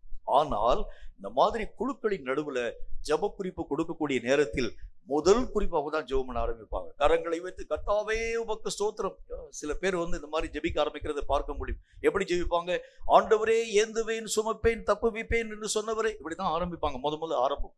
அந்த ஜபம் எல்லா விதமான காரியங்களும் அத்தனை விதமான மக்களுடைய அட்டென்ஷனும் அவங்களை நோக்கி திரும்பக்கூடிய அளவிற்காக எவ்வளவு வல்லமையா ஜெபிக்கக்கூடிய ஒரு மனிதனாய் விளங்குறான் பாருங்க. சொல்லி இந்த ஒரு ஜப குறிப்பை சொல்லி முடித்தவுடன் உடனே அந்த மனிதன் துவங்க ஆரம்பிக்கின்றான். இவனுடைய தனிப்பட்ட ஜப வாழ்க்கையை நீங்க போய் ஆராய்ஞ்சு பார்த்தீங்கன்னா, அவனுடைய தனிப்பட்ட ஜப வாழ்க்கையில் தோல்வியாக இருக்கிறதை பார்க்க ஒண்ணுமே செய்ய மாட்டான். தனி அறையிலே அவன் தோற்று போகக்கூடியவனாய், ஆனால் குழுக்களின் மத்தியிலே ஜெபிக்கும்படிக்காக தன்னுடைய பெயரை பெருமைப்படுத்தக்கூடியவனாய் விளங்கக்கூடிய தன்மைகள் சீர்கேடுகள் என்று கர்த்தராகிய தேவனால் தீர்ப்பெழுப்படுகிறது. பார்வைக்காக செய்யப்படக்கூடிய தானங்கள், பார்வைக்காக செய்யப்படக்கூடிய ஊழியங்கள், பார்வைக்காக செய்யப்படக்கூடிய பிரயாசங்கள், பார்வைக்காக செய்யப்படக்கூடிய காரியங்கள். அந்த நாட்கள்ல இஸ்ரவேல் நாட்டில ஒரு பெரிய ஒரு வழக்கம் ஒன்று காணப்பட்டது. என்ன ஒரு வழக்கம் காணப்பட்டது அப்படின்னா, ஒருவன் ஒரு ஏழைக்கு உதவி செய்ய போகிறார் என்று வைத்துக் கொள்ளுங்கள். ஒரு ஏழைக்கு அவன் உதவி செய்கிறதற்கு முன்பதாக அவன் செய்யக்கூடிய காரியம் என்ன? பக்கத்துல ஒரு எக்காலம் ஊதக்கூடிய ஒரு மனிதனை வாடகைக்காக பேசிக் கொள்ளுவார்.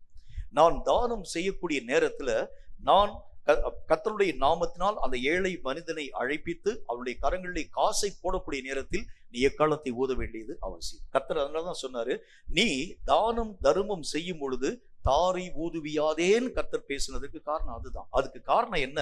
அவர்கள் அந்த நாட்களிலே எக்காலத்தை நெடுந்துணியாய் முழங்க பண்ணக்கூடிய நேரத்தில் என்ன நடக்கும்? எல்லா கூட்டத்திலே காணப்படக்கூடிய மக்களுடைய அட்டென்ஷனும் அவர்களை நோக்கி திரும்ப ஆரம்பிக்கிறதை பார்க்கணும். ஏதோ ஒரு எக்காலத்தினுடைய சத்தம் கேட்கிறது. என்ன ஒரு சத்தம் கேட்கிறது? ட்ரம்பட்டினுடைய வாய்ஸ் இப்பொழுது முழங்க ஆரம்பிக்கிறது நான் பார்க்கிறேன். யார் இந்த இடத்துல ட்ரம்பட் ஊதி கொண்டிருக்கிறார்? பார்க்கக்கூடிய நேரத்தில் எல்லா விதமான மக்களுடைய அட்டென்ஷனும் இவர்களை நோக்கி திரும்பக்கூடிய நேரத்தில் தான் கையில வச்சிருக்கக்கூடிய காசை ஏழையினுடைய கையில தர்மமாய் போடுவார். அதுதான் ஆண்டவராகிய தேவன் கண்டனமாய் பேசினார். எல்லா ஜனங்களுக்கு முன்பதாக நீ செய்யக்கூடிய காரியங்களை வெளியரங்கமாய் செய்கிறது உண்டானால் அதனுடைய பலன் உன்னுடைய வாழ்க்கையிலே வராது. நிறைய பேருடைய வாழ்க்கையில இன்றைக்கு செய்யக்கூடிய மிக முக்கியமான தப்பான ஒரு காரியம் என்ன அப்படின்னா, வெளியரங்கமாய் நீ கிரியைகளை செய்கிறதை காட்டிலும் உங்கள் அந்தரங்கமாய் உங்கள் தேவனாகிய கர்த்தரோடு கூட அதிகமாய் தொடர்பு கொள்ளக்கூடிய ஒரு மக்களாய் நீங்களும் நானும் விளங்க வேண்டியது அவசியம். அப்பதான் அந்தரங்கத்தில் பார்க்கக்கூடிய உங்கள் பிதாவாகிய தேவன் வெளியரங்கமாய் பதில் உத்தரவுகள் யாவற்றையும் தருகிறதை பார்க்க முடியும். அந்தரங்கத்துல எந்த விதமான ஊழியத்தை பற்றி வாஞ்சை இருக்காது. அந்தரங்கத்துல ஆவிக்குரிய நிலைகளை பற்றி தான ஒரு விருப்பம் காணப்படாது. தேவனுடைய வசனங்கள் அறிவிக்கப்பட ஆரம்பித்தால் அந்தரங்கத்தில் எந்த விதமான மாற்றத்துக்குரிய காரியமும் உருவாக்கப்படாது. ஆனா வெளியரங்கமாய் மக்களோடு கூட மக்கள் அவர்கள் பேசக்கூடிய நேரத்துல இந்த செய்தியை பற்றியே பேசிக் கொண்டிருப்பார்கள். உள்ளத்துல எந்த மாற்றமும் வராது இருக்கக்கூடிய நிலைகளை பார்க்க முடியும். இது நிறைய பேருடைய வாழ்க்கையில இந்த கடைசி நாட்கள்ல ஆவிக்குரிய அநேக விதமான மக்களுடைய வாழ்க்கையிலே காணப்படக்கூடிய மிகப்பெரிய தீமையான ஒரு காரியம், சீர்கெட்ட ஒரு காரியம். கர்த்தராகிய தேவன் என்ன சொல்கின்றார்? நீ வெளியரங்கமான வார்த்தைகளை பேசுகிறாயே இல்லையோ, வெளியரங்கமான காரியங்களை ஜனங்களுக்கு முன்பதாக அறிவிக்கிறாயே இல்லையோ, நான் கற்றுக்கொண்ட இந்த வேத வாக்கியம் என்னுடைய வாழ்க்கையிலே பிரயோஜனமாய் இருந்தது என்கிறதை பற்றி வெளியரங்கமாய் பேசுகிறாயே இல்லையோ, முதல் காரியம் உன் அந்தரங்கமான வாழ்க்கையில் அவைகள் கிரியைகளை செய்ய அனுமதிக்க வேண்டியது அவசியம். என்னுடைய உள்ளார்ந்த வாழ்க்கையிலே முதல் மாற்றம் உருவாக்கப்பட ஆரம்பிக்க வேண்டியது அவசியமான ஒரு பார்வைக்காக செய்யப்படக்கூடிய நிறைய விஷயங்கள் இந்த நாட்களிலே ஆண்டவராகிய தேவனுக்கு முன்பதாக தவறானதாய் நினைவு கூறப்பட ஆரம்பிக்கிறதை பார்க்க முடியும். ஆகவேதான் கர்த்தராகிய தேவன் தம்முடைய வசனத்திலே ஒரு நல்ல ஒரு வார்த்தை சொல்ல ஆரம்பிக்கின்றார். பார்வைக்காக நீண்ட ஜெபம் பண்ணக்கூடிய மக்கள், வீட்டுல உங்க ஜெபம் 5 நிமிஷத்துக்கு மேல தாண்டாது. ஆனால் வெளியே அவர்கள் ஜெபிக்கக்கூடிய ஜெபத்தை பார்த்தா முடிக்க மாட்டானா பிரதர், ஐயோ எவ்வளவு வல்லமையா ஜெபிக்கிறான் பாருங்க, எவ்வளவு நேரம் ஜெபிக்கிறான் பாருங்க. அந்த ஜெப குறிப்பினுடைய காரியங்களை கொடுத்து விட்டு எல்லா ஜனங்களும் உட்கார்ந்து இருப்பாங்க. இவர் மாத்திரம் எழுதுட்டு ஜெபித்துக் கொண்டே இருக்க ஆரம்பிப்பார். 1 மணி நேரம், 1.5 மணி நேரம், 2 மணி நேரம் விடாம ஜெபிக்கக்கூடிய அந்த மனிதனை பார்க்கக்கூடிய எல்லா ஜனங்களும் ஆச்சரியப்படுவாங்க. என்ன ஆச்சரியப்படுவாங்க? எவ்வளவு தூரம் ஊக்கமாய் ஜெபிக்க ஆரம்பிக்கிறான். ஒரு சின்ன ஒரே ஒரு குறிப்பைத்தான் நான் கொடுக்க ஆரம்பித்தேன். தேசத்துல வந்திருக்கக்கூடிய அழிவுகள் மாற்றப்பட வேண்டுதான் நான் சொல்ல ஆரம்பிச்சேன். பாருங்க, அந்த தேசத்திலே காணப்படும் ஒவ்வொரு விஷயங்களையும் அப்படியே ஆண்டவருக்கு முன்பதாக பேசி இந்த அழிவை தடுக்க வேண்டும், இந்த அழிவை தடுக்க வேண்டும், இந்த அழிவை தடுக்க வேண்டும். 1 மணி நேரம், 1.5 மணி நேரம், 2 மணி நேரம், நிறைய நேரங்கள்ல அநேக விதமான கர்த்தருடைய ஊழியக்காரங்க இந்த மாதிரி கூட்டத்துல பெருகி இருக்கக்கூடிய நேரத்துல ஜனங்களுக்கு முன்பதாக ஒரு வார்த்தை ஒன்றை பேசுவாங்க. சொல்லப்படக்கூடிய ஜெப குறிப்புகளுக்கு 1-2 வார்த்தைகளிலே நீங்கள் ஜெபம் பண்ணி முடிக்க வேண்டும். ஏன்னா அவங்களுடைய ஜெபம் அங்கதான் ரொம்ப அதிகமாய் அவர்கள் ஜெபிக்க ஆரம்பிக்கிறதை பார்க்க முடியும். அப்ப கர்த்தர் எதை நம்முடைய வாழ்க்கையிலே சொல்ல ஆரம்பிக்கிறான்னு சொன்னா, பார்வைக்காக செய்யப்படக்கூடிய காரியங்களை விட்டு உண்மையாகவே நீங்களும் நானும் இயங்க ஆரம்பித்தால் உங்களுடைய இயக்கத்தையும் என்னுடைய இயக்கத்தையும் கர்த்தராகிய தேவன் கனப்படுத்துகிறேன் என்கிறதை பற்றி அவர் பேசுகிறார். பார்வைக்காக செய்யப்படும் காணிக்கைகள், பார்வைக்காக செய்யப்படும் ஊழியங்கள், பார்வைக்காக செய்யப்படும் ஜெபங்கள், பார்வைக்காக செய்யப்படும் பிரயாசங்கள், பார்வைக்காக இயக்கத்தின் ஊடாக கடந்து போகிறவரை போல காணப்படும் ஒவ்வொரு விதமான ஆவிக்குரிய தன்மைகள், இவைகள் எல்லாம் சீர்கெட்ட ஒரு வாழ்க்கையின் ஊடாக உங்களையும் என்னையும் அழைத்துக் கொண்டு போகக்கூடியதாய் விளங்குகிறது. ஒரு மனுஷனுடைய வாழ்க்கையிலே சீர்கேடுகள் என்கிறது எதை பற்றி உருவாக்கப்பட ஆரம்பிக்கிறதுன்னு சொன்னா, இவர்களால் தனியாக ஜெபிக்க முடியாது. மக்கள் கூட்டமாய் இருக்கக்கூடிய நேரத்தில் தான் உங்களால ஜெபிக்க முடியும். எல்லா ஜனங்களும் பார்க்கக்கூடிய நேரத்தில் தான் உங்களால ஊழியம் பார்க்க முடியும். எல்லா ஜனங்களுடைய கண்களுக்கு முன்பதாகத்தான் அந்த மக்களால் காணிக்கை போட முடியும். அந்த ரங்கத்திலே கர்த்தருக்கு முன்பதாக எதையும் அவர்களால் செய்ய முடியாது. ஏன்னா பார்வைக்காக மற்றவர்கள் என்னை மெச்சிக்கொள்ள வேண்டும் என்பதற்காகவே இவர்கள் இந்த மாதிரியான காரியங்களை செயல்படுத்த ஆரம்பிக்கிறாங்க. இது தேவனுடைய பார்வையிலே குற்றம் என்கிறதை கர்த்தருடைய வேதம் திட்டமும் திருக்கவுமாய் நம்ம கூட பேச துவங்க ஆரம்பிக்கிறது. நம்முடைய வாழ்க்கையிலே காணப்படக்கூடிய சில முக்கியமான தவறுகளை பற்றி கர்த்தருடைய வேதம் என்ன வார்த்தை நமக்கு சொல்கிறது என்று பாருங்கள். 1 தெசலோனிக்கேயரின் புஸ்தகத்துல 2வது அதிகாரம் 4 முதல் 6 வரைக்கும் இருக்கக்கூடிய வசனங்கள் இந்த வார்த்தையை நமக்கு சொல்கிறது. 1 தெசலோனிக்கேயரின் புஸ்தகம் 2வது அதிகாரம் 4 முதல் 6 வரை இருக்கக்கூடிய வசனங்கள் இந்த வார்த்தையை சொல்கிறது. வாசிக்கிறேன், கேளுங்கள். கர்த்தருடைய வேதம் என்ன சொல்றதுன்னு பாருங்க. சுவிசேஷத்தை எங்களிடத்தில் ஒப்புவிக்கத்தக்கதாய் தேவன் எங்களை உத்தமர் என்று எண்ணினபடியே நாங்கள் மனுஷருக்கல்ல எங்கள் இருதயங்களை சோதித்து அறிகிற தேவனுக்கே பிரியம் உண்டாக பேசுகிறோம். எப்படி சொல்றாரு பாருங்க, நாங்கள் மனுஷனுக்கு பிரியமாய் அல்ல, எங்களுடைய உள்ளத்தின் ஆழத்தை ஆராய்ந்து பார்க்கும் கர்த்தருக்கே பிரியம் உண்டாக நாங்கள் பேசுகிறோம். 5வது வசனம், உங்களுக்கு தெரிந்திருக்கிறபடி நாங்கள் ஒரு காலம் இச்சகமான வசனங்களை சொல்லவும் இல்லை, பொருளாசை உள்ளவர்களாய் மாயம் பண்ணவும் இல்லை, தேவனே சாட்சி. 6வது வசனம், நாங்கள் கிறிஸ்துவின் அப்போஸ்தலர்களாக உங்களுக்கு பாரமாய் இருக்கக்கூடியவர்கள் ஆனாலும் உங்களிடத்திலாவது மற்றவர்களிடத்திலாவது மனுஷரால் வரும் மகிமையை நாங்கள் தேடவில்லை.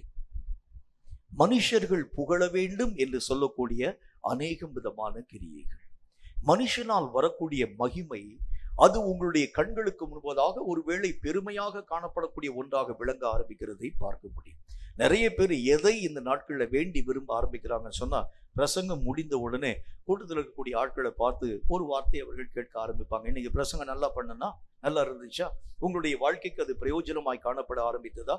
கர்த்தர் சொல்லுகின்றார், மனுஷனால் புகழப்படக்கூடிய ஒரு வார்த்தைகள் வாழ்க்கையில் மனுஷனுடைய காரியங்கள் உங்களை மெச்ச துவங்க ஆரம்பிக்கிறது உண்டானால் கர்த்தருக்கு முன்பதாக நீங்களும் நானும் ஒன்றுமற்ற ஒரு மக்களாய் விளங்க ஆரம்பிக்கிறோம். அவங்க என்ன காரியத்தை பேச ஆரம்பிக்கிறாங்க, நாங்கள் இச்சகமாக எந்த விதமான காரியத்தை நாங்கள் செயல்படுத்தக்கூடிய ஒரு மக்களாய் அல்ல, மனுஷனை பிரியப்படுத்தக்கூடிய மனுஷர்களாகவும் அல்ல, அதற்கு ஆண்டவராகிய தேவனை சாட்சியாக காணப்பட ஆரம்பிக்கிறார். நாங்கள் செய்யக்கூடிய ஊழியங்கள் ஒருவேளை மனுஷனுடைய பார்வையிலே கடினமாய் காணப்பட ஆரம்பித்தாலும் கர்த்தருக்கே பிரியம் உண்டாக நாங்கள் இவைகளை செயல்படுத்த ஆரம்பிக்கிறோம். ஒருவேளை இந்த ஒரு காரியத்தை மக்கள் அநேக விதமான ஜனங்கள் தாறுமாறாய் விமர்சனம் பண்ண ஆரம்பித்தாலும் கூட, இவன் என்ன ஊழியங்கள் யாவற்றையும் செயல்படுத்த ஆரம்பிக்கிறார், இந்த ஊழியத்தின் ஊடாக வரக்கூடிய ஒவ்வொரு மனுஷனுக்கு விரோதமான குற்றச்சாட்டுகளை பேசி சபைக்குள்ளாக வரவிடாத காரியங்களை உருவாக்க ஆரம்பிக்கிறார். ஒரு சின்ன ஒரே ஒரு தவறு தாங்க நான் செய்யறேன், அந்த தவறுக்கு இத்தனை விதமான தண்டனை கொடுக்க வேண்டும் என்கிற அவசியம் இல்லை. இவர்கள் வரக்கூடிய ஒவ்வொரு விதமான தவறுக்குரிய காரியங்களை எல்லா ஜனங்களுக்கு முன்பதாக துணிகரமாய் திட்டி பேசி சபையை விட்டு வெளியே அனுப்பக்கூடிய காரியங்களை உருவாக்குறாங்க. இதிலே என்ன விதமான காரியங்கள் உருவாக்கப்பட முடியும்? சபை ஒன்றுமில்லாமல் கெட்டு போகுமே தவிர ஊழியத்திலே எங்கே வளர்ச்சி வர முடியும்? கர்த்தராகிய தேவன் சொல்லுகின்றார், மனுஷனுக்கு பிரியமாய் இருக்க வேண்டும் என்று சொன்னால் சபை நீங்க வளர்க்கலாம். சபையிலே ஆட்களை வரவழைக்க வேண்டும் என்று சொன்னால் நாம் என்ன விதமான காரியத்தை செய்ய முடியும்? நான் இனி வரக்கூடிய நாட்கள் நல்ல ஒரு பிரசங்கத்தை நான் செய்வேன். என்ன பிரசங்கத்தை பண்ணுவேன்? இனி நீங்கள் அநேக விதமான லிக்கர்கள் யாவற்றையும் பயன்படுத்த வேண்டும் என்றால் சாதாரணமாக எடுத்த உடனே இந்த லிக்கர்களை நீங்கள் பயன்படுத்தக்கூடாது. லிக்கர்களின் மேலே உங்களுடைய கரங்களை வைத்து ஜெபம் பண்ணி, ஆண்டவரே இதிலே வரக்கூடிய ஒவ்வொரு விதமான இந்த லிக்கரிலே வரக்கூடிய ஒவ்வொரு விதமான அதாவது அந்த அந்த அந்த அதாவது ஒவ்வொரு விதமான அந்த பானத்தினுடைய காரியமும் அது ஒரு அபிஷேகத்தை போலவே எனக்குள் இறங்கும்படிக்காக நான் ஜெபிக்கிறேன். இப்படி ஜோமணி காரியங்களை செய்யுங்கள். இனி வரக்கூடிய நாட்கள் குடிகாரோடைய கூட நிறைய வந்துடும். ஸ்மோக் பண்ணக்கூடிய மக்களுக்காக நான் ஒரு வார்த்தை சொல்கிறேன் என்று வைத்துக் கொள்ளுங்கள்.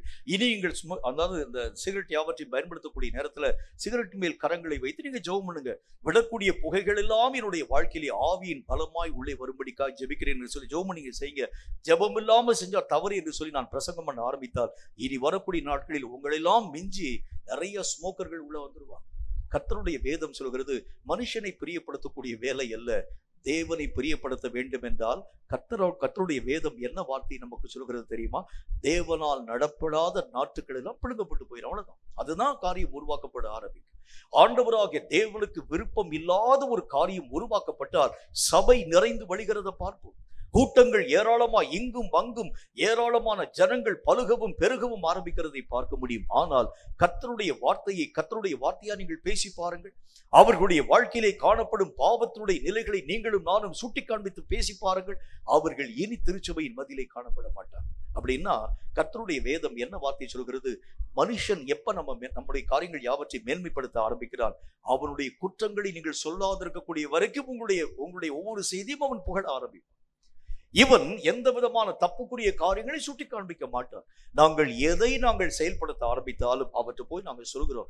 எங்களுடைய ஊழியக்காரனை பார்த்து நாங்கள் சொல்கிறோம், ஐயா இந்த ஒரு காரியத்தை நிமித்தம் நான் ஒரு பெரிய ஒரு தப்பான ஒரு விஷயத்தின் ஊடாக கடந்து போக ஆரம்பிச்சிட்டேன். என்னுடைய அநேக விதமான பிரச்சனை நிமித்தமாக அலுவலகத்திலிருந்து இத்தனை விதமான தொகையை நான் கையாடல் பண்ணிவிட்டேன்.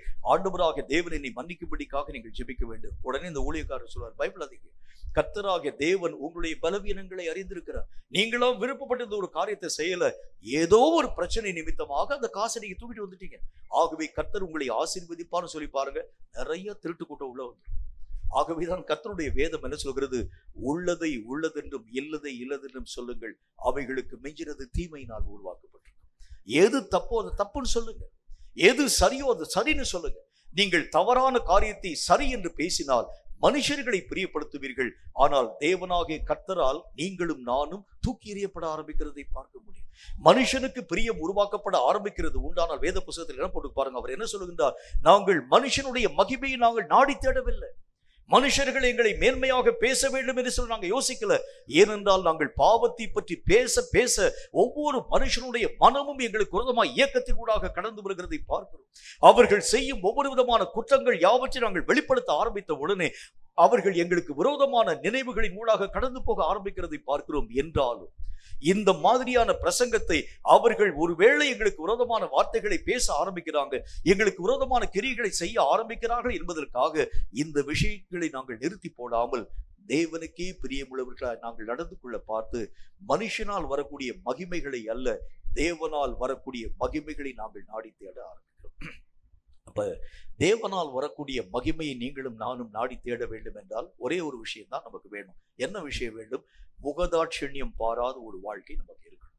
ஒரு மனுஷனுடைய வாழ்க்கையில் இந்த முகதாட்சண்யம் பார்க்கக்கூடிய நிலை வர ஆரம்பிக்கிறது உண்டானால், எல்லாரையும் ஒரு மாதிரி, ஒருவனை மட்டும் வேற மாதிரி அவன் நடத்த ஆரம்பிக்கிறது உண்டானால், ஒவ்வொரு மனிதனும் செய்யக்கூடிய தவறுகளை நேர்கிறாய் கண்டித்து நமக்கு பிரியமானவர்கள் செய்யக்கூடிய தவறுகள் யாவற்றையும் சுட்டி காண்பிக்காது இருக்கிறது உண்டானால் அவைகளுக்கு பெயர் முகதாட்சண்யம் பார்க்கக்கூடிய ஒரு நிலை. இந்த மாதிரி முகதாட்சண்யங்கள் எல்லாம் எதனால் உருவாக்கப்பட ஆரம்பிக்கிறது? யாக்கோபு தன்னுடைய நிருபத்துல நல்ல ஒரு வார்த்தை ஒன்றை எழுதி வைக்க ஆரம்பித்திருக்கிறார். என்ன வார்த்தையை சொல்கின்றார்? மெனுக்கு வஸ்திரம் தரித்திருக்கக்கூடிய ஒரு மனுஷனை பார்க்கக்கூடிய சபையில அவங்க என்ன சொல்றாங்க? நீ இங்கே என் அண்டையிலே வந்து நாற்காலியில் வந்து உட்கார். ஒரு ஏழை வஸ்திரம் தரித்திருக்கக்கூடிய ஒரு மனிதனை பார்த்து நீ அங்க தூரமாய் போய் உட்கார்ந்து கொள். இப்படி நீங்கள் உங்களுக்குள் வேதகம் பண்ணுகிறது உண்டானால் தேவன் அவைகளை அருவருக்கிறேன் என்ற ஒரு வார்த்தையின் மூலம் பேசுகின்றார். இந்த மாதிரி வேதகங்கள் வருகிறதுக்கு காரணம் என்ன? ஒருவன் நிறைய காணிக்கை கொடுத்தா அவனை நான் புகழ்ந்து பேச ஆரம்பிக்கிறேன். ஒருவன் காணிக்கைகளை கொடாதிருக்கிறது உண்டானால் அவன் நான் திட்டி தீர்க்க ஆரம்பிக்கின்றேன். ஒருவன் திருச்சபையிலே அநேக விதமான நன்மையான காரியங்களை செய்கிறது உண்டானால் அவனை நான் மெய்யாகவே மெச்ச துவங்க ஆரம்பிக்கிறேன். ஒருவன் சபையிலே காணப்படக்கூடிய விஷயங்களை பற்றி அக்கறையற்றவனாய் காணப்படுகிறது உண்டானால் அவனுக்கு விரோதமான வார்த்தைகளை நான் பேச ஆரம்பிக்கிறேன். கர்த்தர் என்ன விஷயத்தை நம்முடைய வாழ்க்கையில எதிர்பார்க்க ஆரம்பிக்கின்றார்? ஒருவன் சபைக்கு நன்மையான காரியங்களை செய்யக்கூடியவனாய் விளங்கினாலும் அவனும் தவறு செய்தால் நீ கண்டித்து உணர்த்த வேண்டியது அவசியம். அதுதான் பேதகம் பண்ணாத ஒரு வாழ்க்கை. மார்க்க பேதம்னா என்ன அர்த்தம்? பேதகம் பண்ணக்கூடிய நிலைன்னா என்ன அர்த்தம்? அவன் சபைக்கு நிறைய உதவிகளை செய்கின்றான், நிறைய காசுகளை கொடுக்கின்றான், காணிக்கை கொடுக்கிறான். அவனை நான் திட்டுகிறது எப்படி? ஏன்னா ஒருவேளை திட்டா சபை விட்டு அவன் வெளியே போயிட்டான்னா வரக்கூடிய வருமானம் போயிருமே. கர்த்தராகிய தேவன் சொல்கிறார், இது குற்றம், இது தவறு. ஒருவன் அவன் சபைக்கு வரக்கூடியவன் நிறைய காணிக்கைகளை கொடுக்கக்கூடியவனாய் விளங்க ஆரம்பித்தாலும் அவன் தவறு செய்தால் அவனுடைய தவறை நீயும் நானும் சுட்டி காண்பிக்கிறோம்.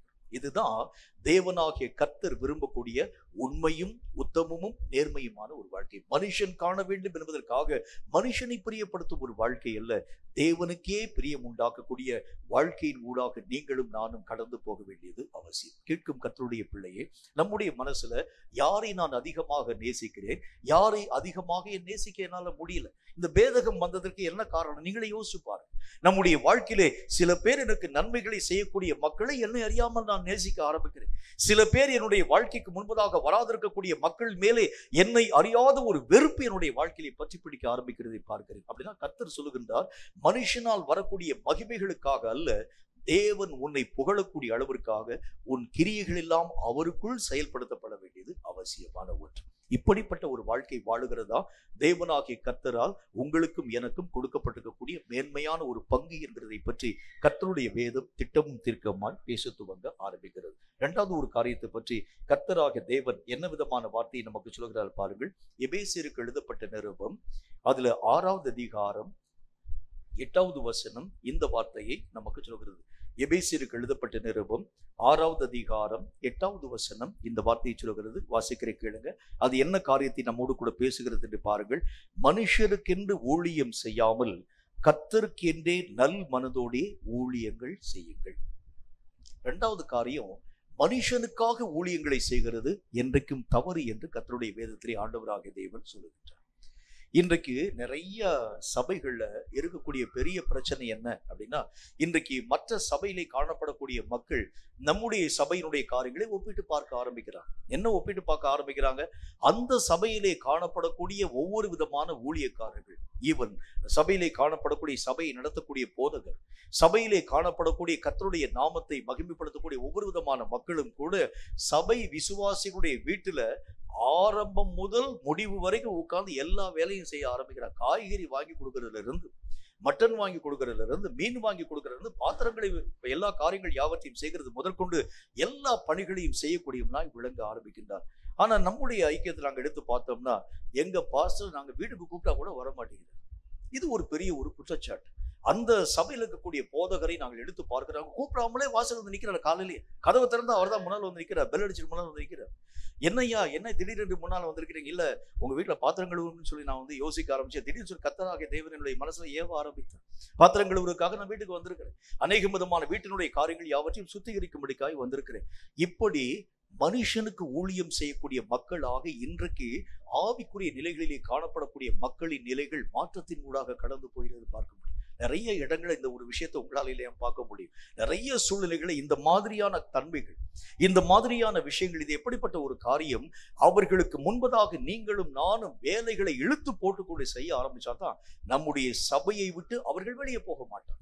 நம்முடைய சபைக்கு அவர்கள் நிரந்தரமான பங்காளர்களாய் காணப்பட வேண்டும் என்றால், அவர்கள் நம்முடைய சபைக்கு வரவில்லை என்று சொன்னால் அடுத்த நாள் நான் அவங்க வீட்டில் போய் நின்றுவேன். அதுக்கு பயந்தாச்சும் இந்த சபையில அவங்க வந்துடுவாங்க. நாளைக்கு காலையில வந்து அவருடைய முகத்தில் நான் எப்படி விழிக்க ஆரம்பிப்பேன்? காலையிலே வந்து நின்றுவாரு. ஏன் நேற்று நீங்க சபைக்கு வரவில்லை? நான் வந்து உங்களுக்கு செஞ்சிருக்கக்கூடிய பணிகள்ல சில ஏதாகிலும் அநேக விதமான குற்றங்கள் இருந்ததா, தப்பு இருந்ததா? ஏதாச்சும் தப்பு இருந்தால் நான் என்னுடைய வாழ்க்கையில இந்த காரியங்கள் யாவற்றையும் தீர்த்துக் கொள்கிறேன். நான் இந்த ஒரு வார்த்தையை நான் வந்து மிகைப்படுத்தி பேசல. உண்மையிலே நடக்கக்கூடிய நிறைய மக்களுடைய ஆவிக்குரிய நிலைகளில் காணப்படக்கூடிய பெரிய விஷயம் அதுதான். கர்த்தருடைய ஊழியம் என்கிறது எப்படிப்பட்டது அப்படின்னா, ஆண்டவராகிய தேவனுடைய வேதத்தில் ஆண்டவராகிய தேவன் என்ன சொல்லுகின்றார்? நீங்கள் மனுஷனுக்கு ஊழியக்காரனாய் அல்ல, தேவனுடைய ஊழியக்காரராய் இருக்கிறீர்கள். ஆண்டவராகிய கர்த்தருடைய காரியங்களை அறிவிக்கிறதுதான் உங்களுடைய வேலையை தவிர, மற்ற மக்களுடைய காரியங்களை பற்றி எல்லா மக்களுக்கும் நீங்க போதிக்க வேண்டியது அவசியம். அநேகம் ஆலோசனைகளை சொல்ல வேண்டியது அவசியம். அநேக விதமான குறைவுகளை பற்றி சுட்டி காண்பிக்க வேண்டியது அவசியம். அவர்கள் இந்த சபையை விட்டு வெளியே போய்விடக் கூடாது என்பதற்காக வீட்டு வாசல்ல போய் நிற்கிறது, அது மகா பெரிய குற்றம் என்கிறதை கர்த்தர் நமக்கு சொல்றார். இப்போ முதல் காரியம் என்ன? நீ கர்த்தருடைய காரியத்தை நீ தெளிவாய் சொல்ல ஆரம்பிக்கிறது உண்டானா, அவன் போயிட்டு போட்டு, அதை பத்தி நமக்கு கவலை இல்லை. சொல்ல வேண்டிய காரியத்தை நீங்களும் நானும் தெளிவான விதத்தில், இப்படிப்பட்ட மக்கள் தான் என்ன செய்வாங்க தெரியுமா? மக்கள் செய்யக்கூடிய தவறுகளை அவர்கள் தைரியமா சுட்டி காண்பிக்க மாட்டாங்க. மக்கள் செய்யக்கூடிய பாவங்களை நேருக்கிறாரே அவர்களோடு கூட பேச மாட்டாங்க. அவர்களுக்கு உண்டான ஒவ்வொரு விதமான காரியங்களை பற்றி சொல்ல மாட்டாங்க. ஒரு ஆவிக்குரியவர் என்பதை பற்றி எப்படி நீங்களும் நானும் நிதானித்து பார்க்க முடியும்? ஈஸியா உங்களுக்கு நான் ஒரே ஒரு வழி நான் உங்களுக்கு சுட்டி காண்பிக்க ஆசைப்படுகின்றேன். ஒருவன் உங்களோடு கூட பேச ஆரம்பிக்கிறது உண்டானால், அவன் உலக ரீதியாகவே பல விஷயங்களை பேசிக்கொண்டே இருக்கிறான்னு வச்சுக்கோங்க. என் குடும்பத்தை பத்தி, என்னுடைய தேவையை பத்தி, என்னுடைய பிள்ளைக்கு வந்து ஃபீஸ் கட்டணுங்க, அந்த ஃபீஸுக்காக நான் வந்து கர்த்தரை நோக்கி நான் ஜெபிச்சுட்டே இருக்கிறேன். என்னுடைய தேவைகள் அநேகம் உண்டு. நிறைய ஊழியத்தினுடைய காரியங்கள், பல விதமான ஊழியத்தினுடைய தேவைகள் அதிகமாய் உண்டு. அதாவது இந்த ஸ்பீக்கர் வாங்கணும், மைக் வாங்கணும், ஆம்பிளிஃபையர் வாங்கணும், அப்புறம் லைட் வாங்கணும், நிறைய விஷயங்களை நான் வாங்க வேண்டியது அவசியமா இருக்கிறது. இப்படி உலக ரீதியாய் ஒரு மனிதன் பேசிக்கொண்டே வருகிறான் என்று சொன்னா ஈஸியா நீங்க கண்டுபிடிச்சலாம், அவன் ஆண்டவராகிய தேவனுடைய ஊழியக்காரன் அல்ல, மனுஷனை பிரியப்படுத்தும் ஊழியக்காரன். இப்படிப்பட்டவன் யாராயிருந்தாலும் அவனை விட்டு நீங்க விலகிருங்க. அவர்கள் பேசக்கூடிய வார்த்தைகளை எதை பத்தி பேசுவாங்க? ஆவிக்குரியவன் சொன்னா, ஆவிக்குரிய தன்மையை விட்டு தன்னை பற்றியோ, தன்னுடைய குடும்பத்தை பற்றியோ, தன்னுடைய தேவையை பற்றியோ ஒரு வார்த்தை கூட வெளியே சொல்ல மாட்டான். அவன் தான் உண்மையிலே ஆண்டவராகிய தேவனால் உருவாக்கப்பட்ட ஆவிக்குரிய மனுஷன். ஏன்னா அவன் எதை ஆண்டவராகிய தேவனுடைய சமூகத்திற்கு கேட்க வேண்டும் என்று விருப்பப்பட ஆரம்பிச்சாலும் கர்த்தர் அவன் பேசிக்கிறவன். அவனுடைய தேவைகளை சந்திக்கிறவன் மனுஷன் அல்ல, கர்த்தர்.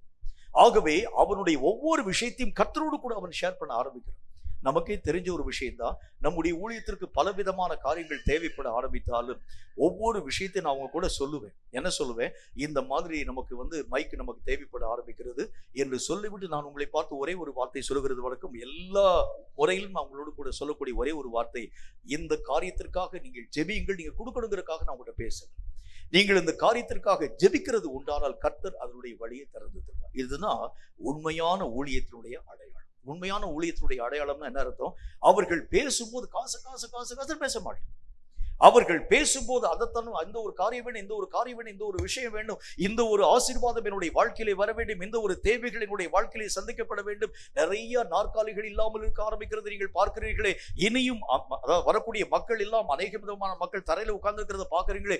உங்களுடைய மனதிலே கர்த்தராகிய தேவன் இன்னும் ஒரு காரியத்தை வெளிப்படுத்தவில்லையா? வெளிப்படுத்தவே மாட்டார்.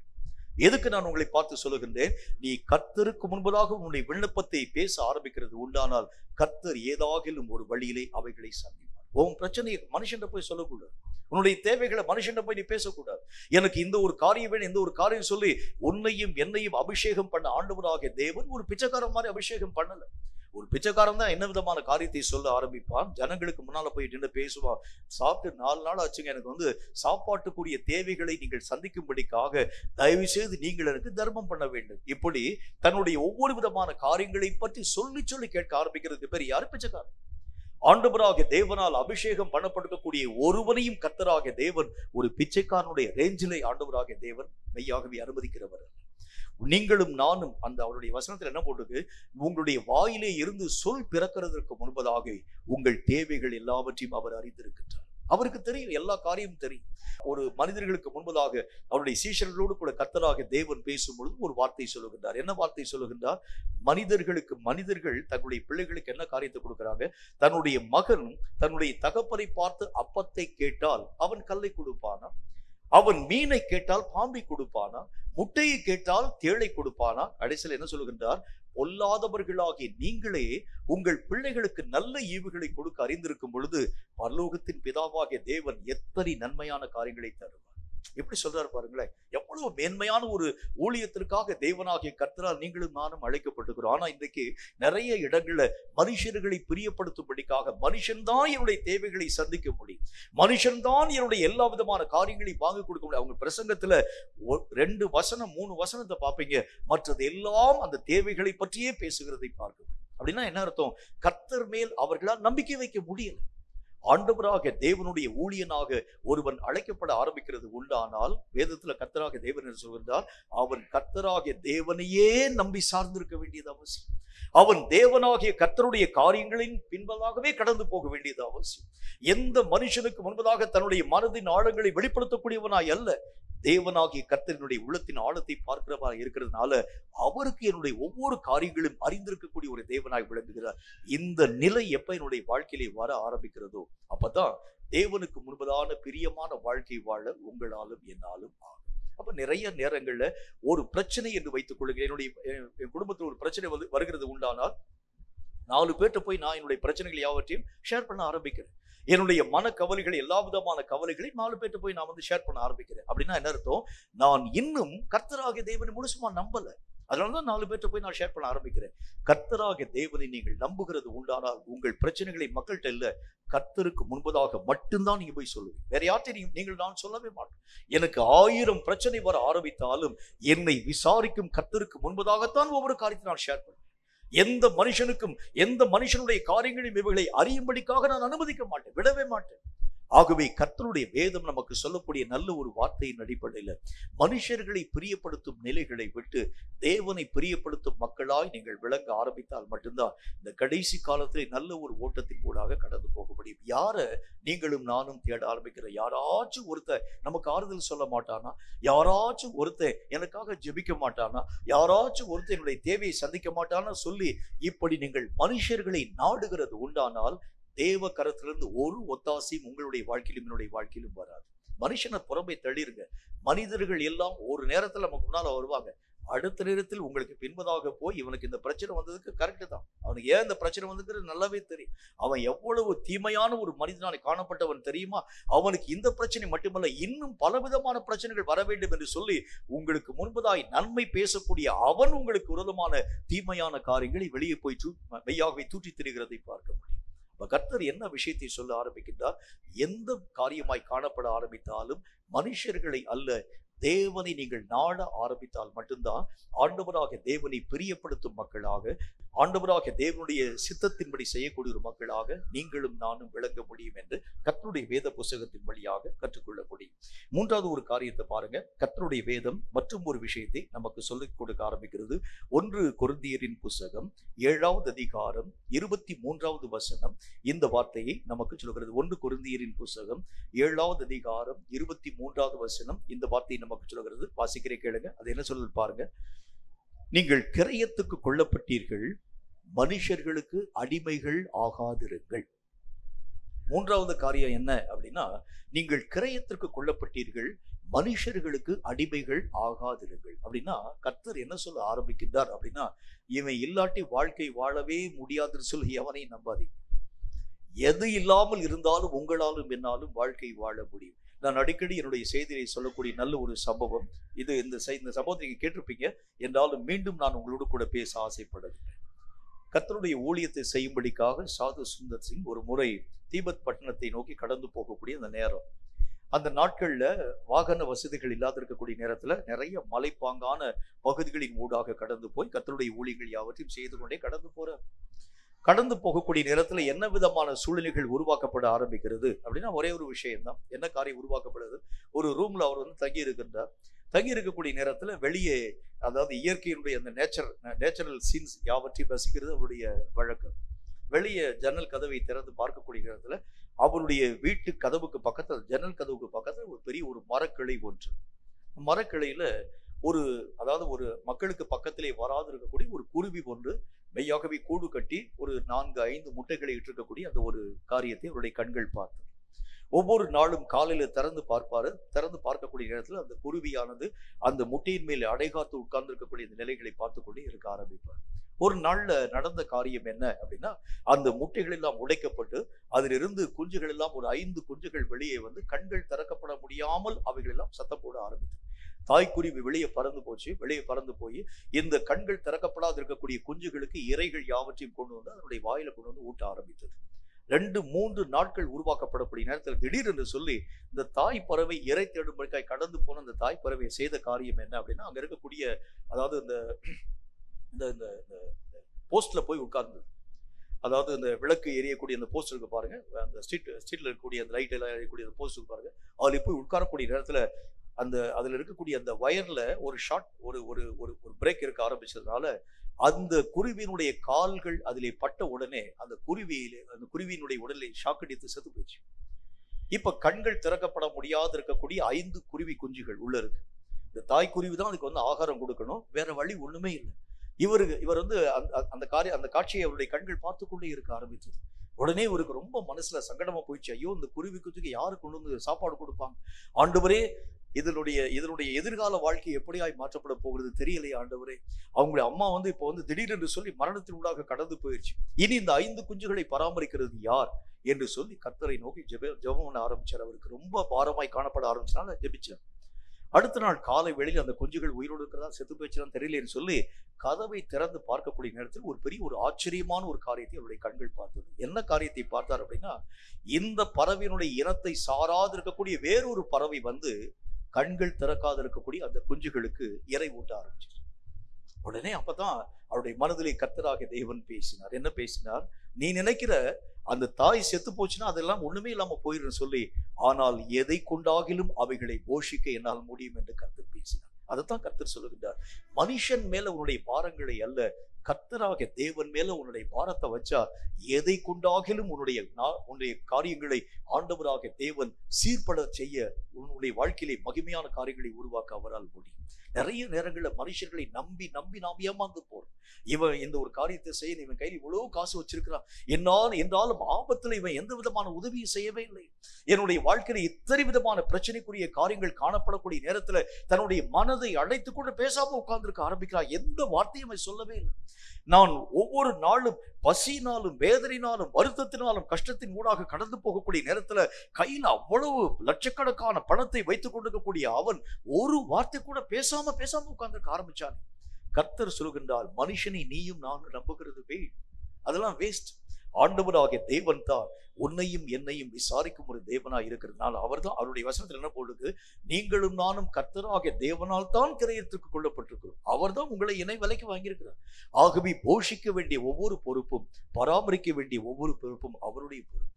ஆகவே அந்த காரியத்திற்காக நீங்களும் நானும் முந்தி போய் மனுஷனுடைய கரங்களிலே மெய்யாகவே உங்கள் ஜீவனை விற்று போட்டு அவர்களுக்கு அடிமைகள் ஆக்கப்படாதபடி ஜாக்கிரதையாயிரு. நிறைய பேருடைய வாழ்க்கையில இவன் இல்லாட்டி வாழவே முடியாது. சில பேருடைய வாழ்க்கையில அவங்க யோசிப்பாங்க, இந்த சூழ்நிலை இல்லாம என்னால வாழ்க்கை வாழவே முடியாது, எனக்கு இத்தனை விதமான காரியம், ஒரு மாசத்துக்கு இத்தனை விதமான தொகைகள் தேவைப்பட ஆரம்பிக்கிற, இந்த தொகைகள் என்னுடைய கரங்களிலே வந்தால்தான் வாழ்க்கை வாழ முடியும். இல்லை, கர்த்தராகிய தேவன் ஏதாகிலும் ஒரு வழியிலே உன்னுடைய வாழ்க்கையை நடத்தக்கூடிய வல்லமை உன்னுடைய வாழ்க்கையிலே விளங்கப்படுகிறதை பார்க்க முடியும்.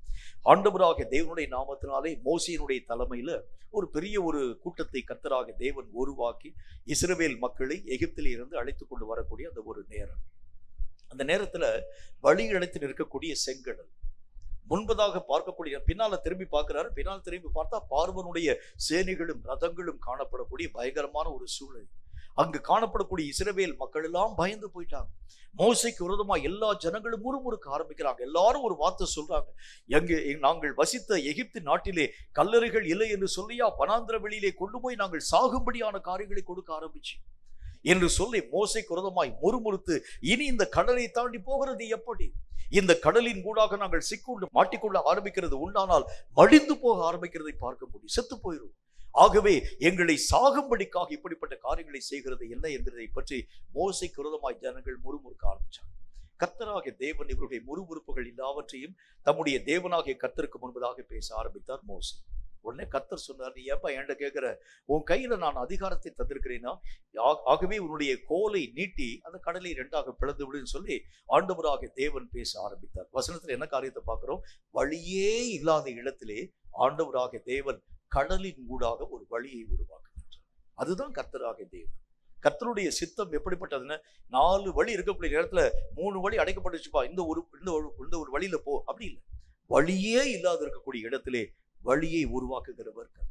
ஆகவேதான் கர்த்தருடைய வேதம் சொல்லக்கூடிய வார்த்தையின்படி மனுஷனை நீங்களும் நானும் நம்பி அவர்களுக்கு அடிமைகளாக உங்கள் நிலைகளை விற்று போடாதீர்கள். அடிமைனா என்ன அர்த்தம், இந்த காரியத்தை மீற என்னால முடியாதுங்க, எங்க வீட்டுக்காரர் சொல்றாரு ஜெபம் பண்ணக்கூடாதுன்னு சொல்றாருங்க, ஆகவே ஜெபிக்காம நான் 4 நாள் பேசாம இல்லை.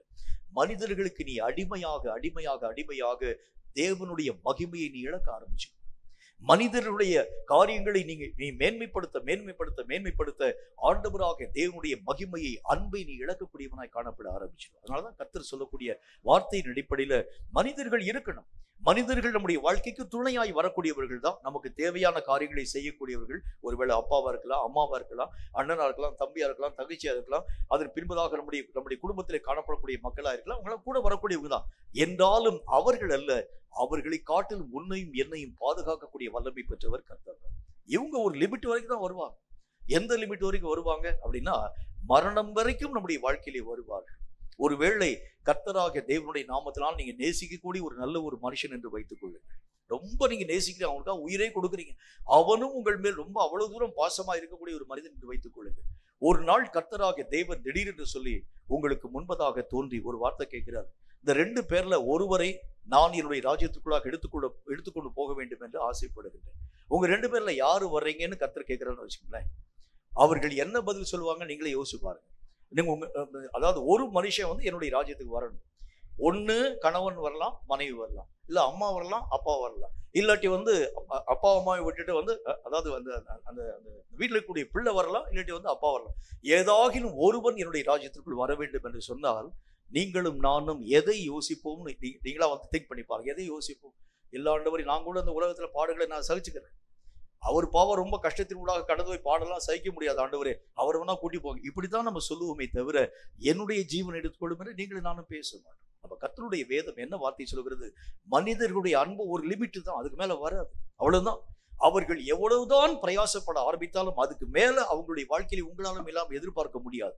ஆனால் கர்த்தராகிய தேவனுடைய அன்புதான் எல்லைகள் அற்ற ஒரு அன்பு.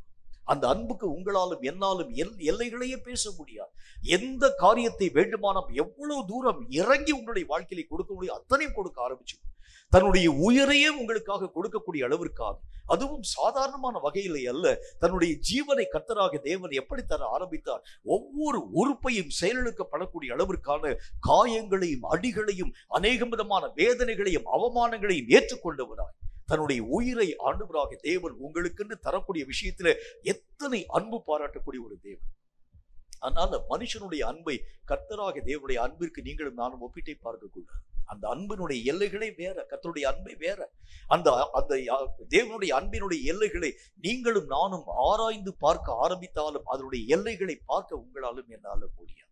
ஆகவேதான் கர்த்தராக தேவன் சொல்லுகின்றார், மனுஷர்களுக்கு அடிமைகள் ஆக்கப்படாதபடி கர்த்தராக தேவனுடைய கரங்களிலே உங்கள் நிலைகளை ஒப்பு கொடுக்க வேண்டும் என்கிறதை கர்த்தருடைய வேதம் சுட்டி காண்பிக்க ஆரம்பிக்கிறது. அப்ப பார்வைக்காக செய்யப்படக்கூடிய நிலைகள் அப்படின்னா என்ன அர்த்தம்? மாய்மாலம் பண்ணக்கூடிய ஒரு வாழ்க்கை, தேவனாகிய கர்த்தருக்கு பிரியம் உண்டாக்கக்கூடிய ஒரு மனுஷனை போல காணப்பட ஆரம்பித்தாலும் ஆண்டவராக தேவன் கடைசி காலத்துல வரக்கூடிய மக்களை பற்றி அவர் பேச துவங்க ஆரம்பிக்கின்றார். 2 தீமோத்தேயுவின் புத்தகத்துல 3வது அதிகாரத்துல அவர் பேசிக்கொண்டு வரும் பொழுதே ஒரு வார்த்தை ஒன்றை, இவ்விதமான ஒரு வார்த்தை ஒன்றை அவர் சொல்லுகின்றார்.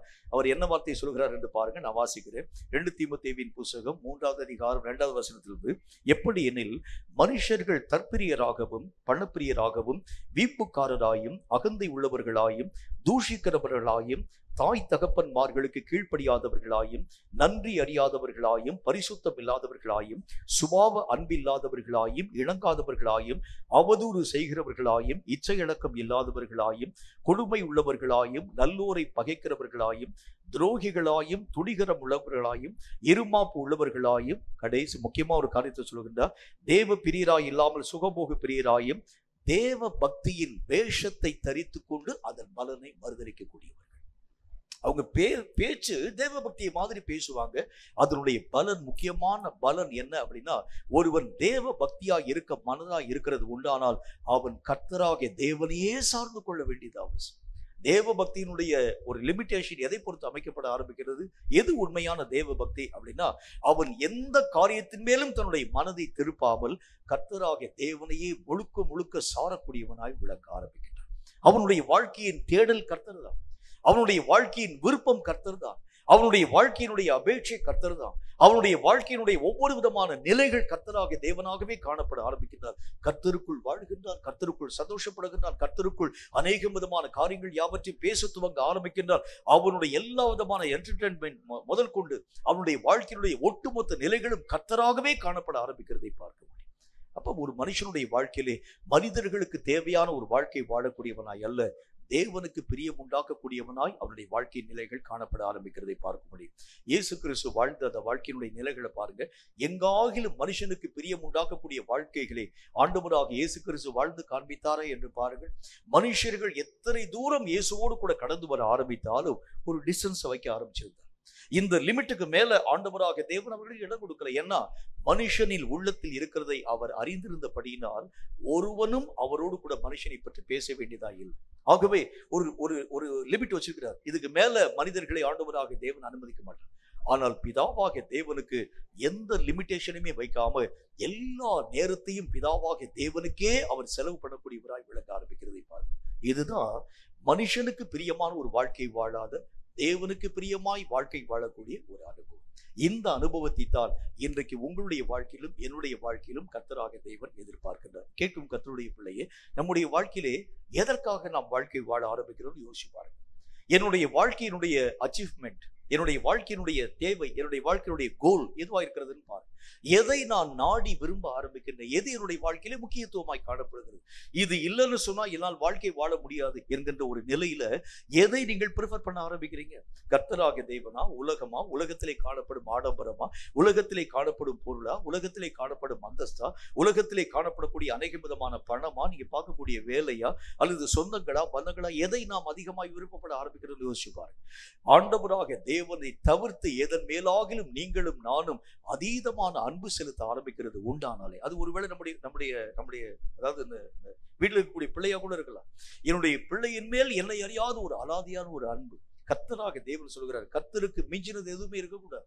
ஆண்டவராகிய தேவன் ஒருவருக்கே நீங்கள் அடிமைகளாய் மாற்றப்பட வேண்டுமே தவிர உலகத்திலே காணப்படும் எந்த நிலைகளும் உங்களையும் என்னையும் அடிமைப்படுத்தவே கூடாது. இப்படிப்பட்ட ஒரு வாழ்க்கையைத்தான் கர்த்தராகிய தேவன் நம்முடைய ஜீவியத்தில் எதிர்பார்க்க ஆரம்பிக்கிறார். நம்முடைய வாழ்க்கையில எதை ஆண்டவராகிய தேவன் விருப்பப்படுகின்றார் அப்படின்னா, மனுஷர்கள் காண வேண்டும் என்று மனுஷனுக்காக வாழக்கூடிய வாழ்க்கையை விட்டுட்டு தேவனுக்காக ஒரு முறை நீங்கள் வாழ்ந்து பாருங்கள். உங்க வாழ்க்கையினுடைய நிலைகளை அப்படியே மாற்றத்தின் ஊடாக கடந்து போகிறத பார்ப்பீங்க. எந்த நேரத்திலும் ஆண்டவராகிய தேவனை பற்றிதான சிந்தனை. நீங்க படுத்து உறங்க ஆரம்பித்தாலும் கர்த்தராகிய தேவனை பற்றிதான தரிசனம். அதாவது அந்த மோட்ச பிரயாணம் என்கிற, அதாவது அந்த பில்கிரிம்ஸ் ப்ராக்ரஸ் என்கிற அந்த புத்தகத்தை எழுதின அந்த தேவனுடைய மனிதனாய் காணப்படக்கூடிய அவர் என்ன ஒரு காரியத்தை எழுதுகிறார், அந்த கிறிஸ்டியான் என்கிற அந்த மனுஷன் மோட்ச பட்டணத்தையும் கடந்து போகின்றார். தொலை தூரத்துல காணப்படக்கூடிய ஆனந்தபுரி என்கிற மலையை அவருடைய கண்கள் பார்த்த மாத்திரத்துல அவருடைய மனதில் அவரை அறியாத ஒரு வாஞ்சி. ஆனந்தபுரிங்கிறது அது ஒரு ஆண்டவராகிய தேவனால் உருவாக்கப்படக்கூடிய மோட்சப்பட்டணம்.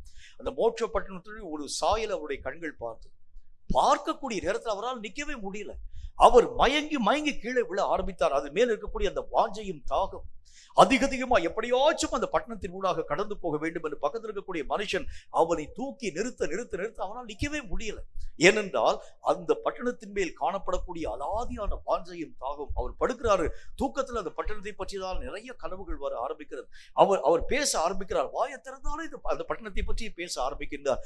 அவருடைய மனம், அவருடைய சிந்தனை, அவருடைய யோசனை எல்லாம் அந்த ஆனந்தபுரி என்கின்ற அந்த பட்டணத்தை பற்றியே காணப்படுகிறதை பார்க்க முடியும். இப்ப நீங்க மோட்சத்தை நோக்கி பயணிக்கக்கூடிய ஒரு பயணிகளாய் காணப்பட ஆரம்பிக்கிறீங்க. ஆனா நீங்க வாயை திறந்த எதை பத்தி பேசுறீங்கன்னு யோசிப்பாருங்க. நான் வாயை திறக்கக்கூடிய நேரத்தில் எதை பற்றி நான் பேசுகிறேன், எதை பற்றி நான் யோசிக்கிறேன், எதை பற்றி நான் சிந்திக்கிறேன் பாருங்க. அந்த கிறிஸ்டியான் என்கிற பிரயாணி அந்த பட்டணத்தினுடைய மகிமைகளை கேள்விப்படக்கூடிய நேரத்துல அவருடைய சிந்தனை, அவருடைய எண்ணம், அவருடைய சுபாவங்கள் எல்லாம் அந்த பட்டணத்தை பற்றியே காணப்படக்கூடியதாய் விளங்கிற்று. எப்பொழுது நான் இந்த மோட்சத்திற்குள் போவேன், எப்ப என்னுடைய தேவனாகிய கர்த்தரை நான் சந்திப்பேன். இவர் தூர நின்று பார்க்கக்கூடிய நேரத்துல அநேக தரிசனங்களின் கூட நிறைய காட்சிகள் யாவற்றையும் பார்க்க ஆரம்பிக்கிறார். நிறைய ஆட்டுக்குட்டிகளை மேய்கிறதை போல அதிலே காணப்படக்கூடிய ஆட்டு இடையர்கள் யாவரும் அந்த மந்தைகள் யாவற்றையும் மேய்க்கிறதை போல தூரத்திலிருந்து பார்க்கக்கூடிய நேரத்தில் தொலை தூரத்துல பெரிய மேய்ப்பனாய் காணப்படக்கூடிய ஆண்டவராக இயேசு கிறிஸ்து அந்த மந்தைகளை மேய்க்கிறதை போல அவர் கண்ட மாத்திரத்துக்கு விழுந்துட்டார். ஐயோ, இந்த ஒரு காட்சியை நான் பக்கத்துல போய் எப்ப பார்ப்பேன், எப்பொழுது இந்த ஒரு தாகம் என்னுடைய வாழ்க்கையில தவிர்க்கப்பட ஆரம்பிக்க முடியும்? அப்போ ஒரு மனுஷனுடைய ஆவிக்குரிய நிலைகளில் அழைக்கப்படக்கூடிய நிலை எப்படி காணப்பட முடியும், எப்படி காணப்படும் அப்படின்னா ஒரே ஒரு விஷயம் தான். நான் உண்மையாகவே கர்த்தராகிய தேவனுக்குள் வாழ்க்கை வாழ ஆரம்பிக்கிறது உண்டானால் இந்த உலகத்திலே காணப்படும் எதை கொண்டு போய் எனக்கு முன்பதாக போட ஆரம்பித்தாலும் என்னுடைய மனம் அதன் மேல் ஒரு நேரமும் பற்றுதலாக காணப்படவே மாட்டார். எத்தனை செல்வங்களை கொண்டு வந்து கொட்டினாலும் சரி, எத்தனை ஆசீர்வாதங்களை கொண்டு வந்து கொட்ட ஆரம்பித்தாலும் சரி, எத்தனை பணங்களை, எத்தனை புகழ்ச்சி, எத்தனை மேன்மைகளை உங்களை அறியாமல் ஜனங்கள் தேடி வந்து நிறைய காரியங்களை கொட்ட துவங்க ஆரம்பித்தாலும் தேவனாகிய கர்த்தருக்கு எல்லாவற்றையும் தூக்கி எறிய நீங்களும் நானும் சம்மதிக்கும் ஒரு மக்களாய் விட அவன்தான் கர்த்தராகிய தேவனை பிரியப்படுத்தும் ஒரு வாழ்க்கை வாழ ஆரம்பிக்கிறான். அவனுக்கு தேவை ஒண்ணுமே இல்லை. இந்த உலகத்துல என்ன காரியம் வந்தாலும் பரவாயில்ல, போனாலும் பரவாயில்ல, எதை நான் இழக்க கொடுக்க ஆரம்பித்தாலும் என் தேவனாகிய கர்த்தரை மட்டும் நான் இழக்கும்படி சம்மதிக்கும். அதுதான் அவனுடைய வாழ்க்கையுடைய வெறுப்பு.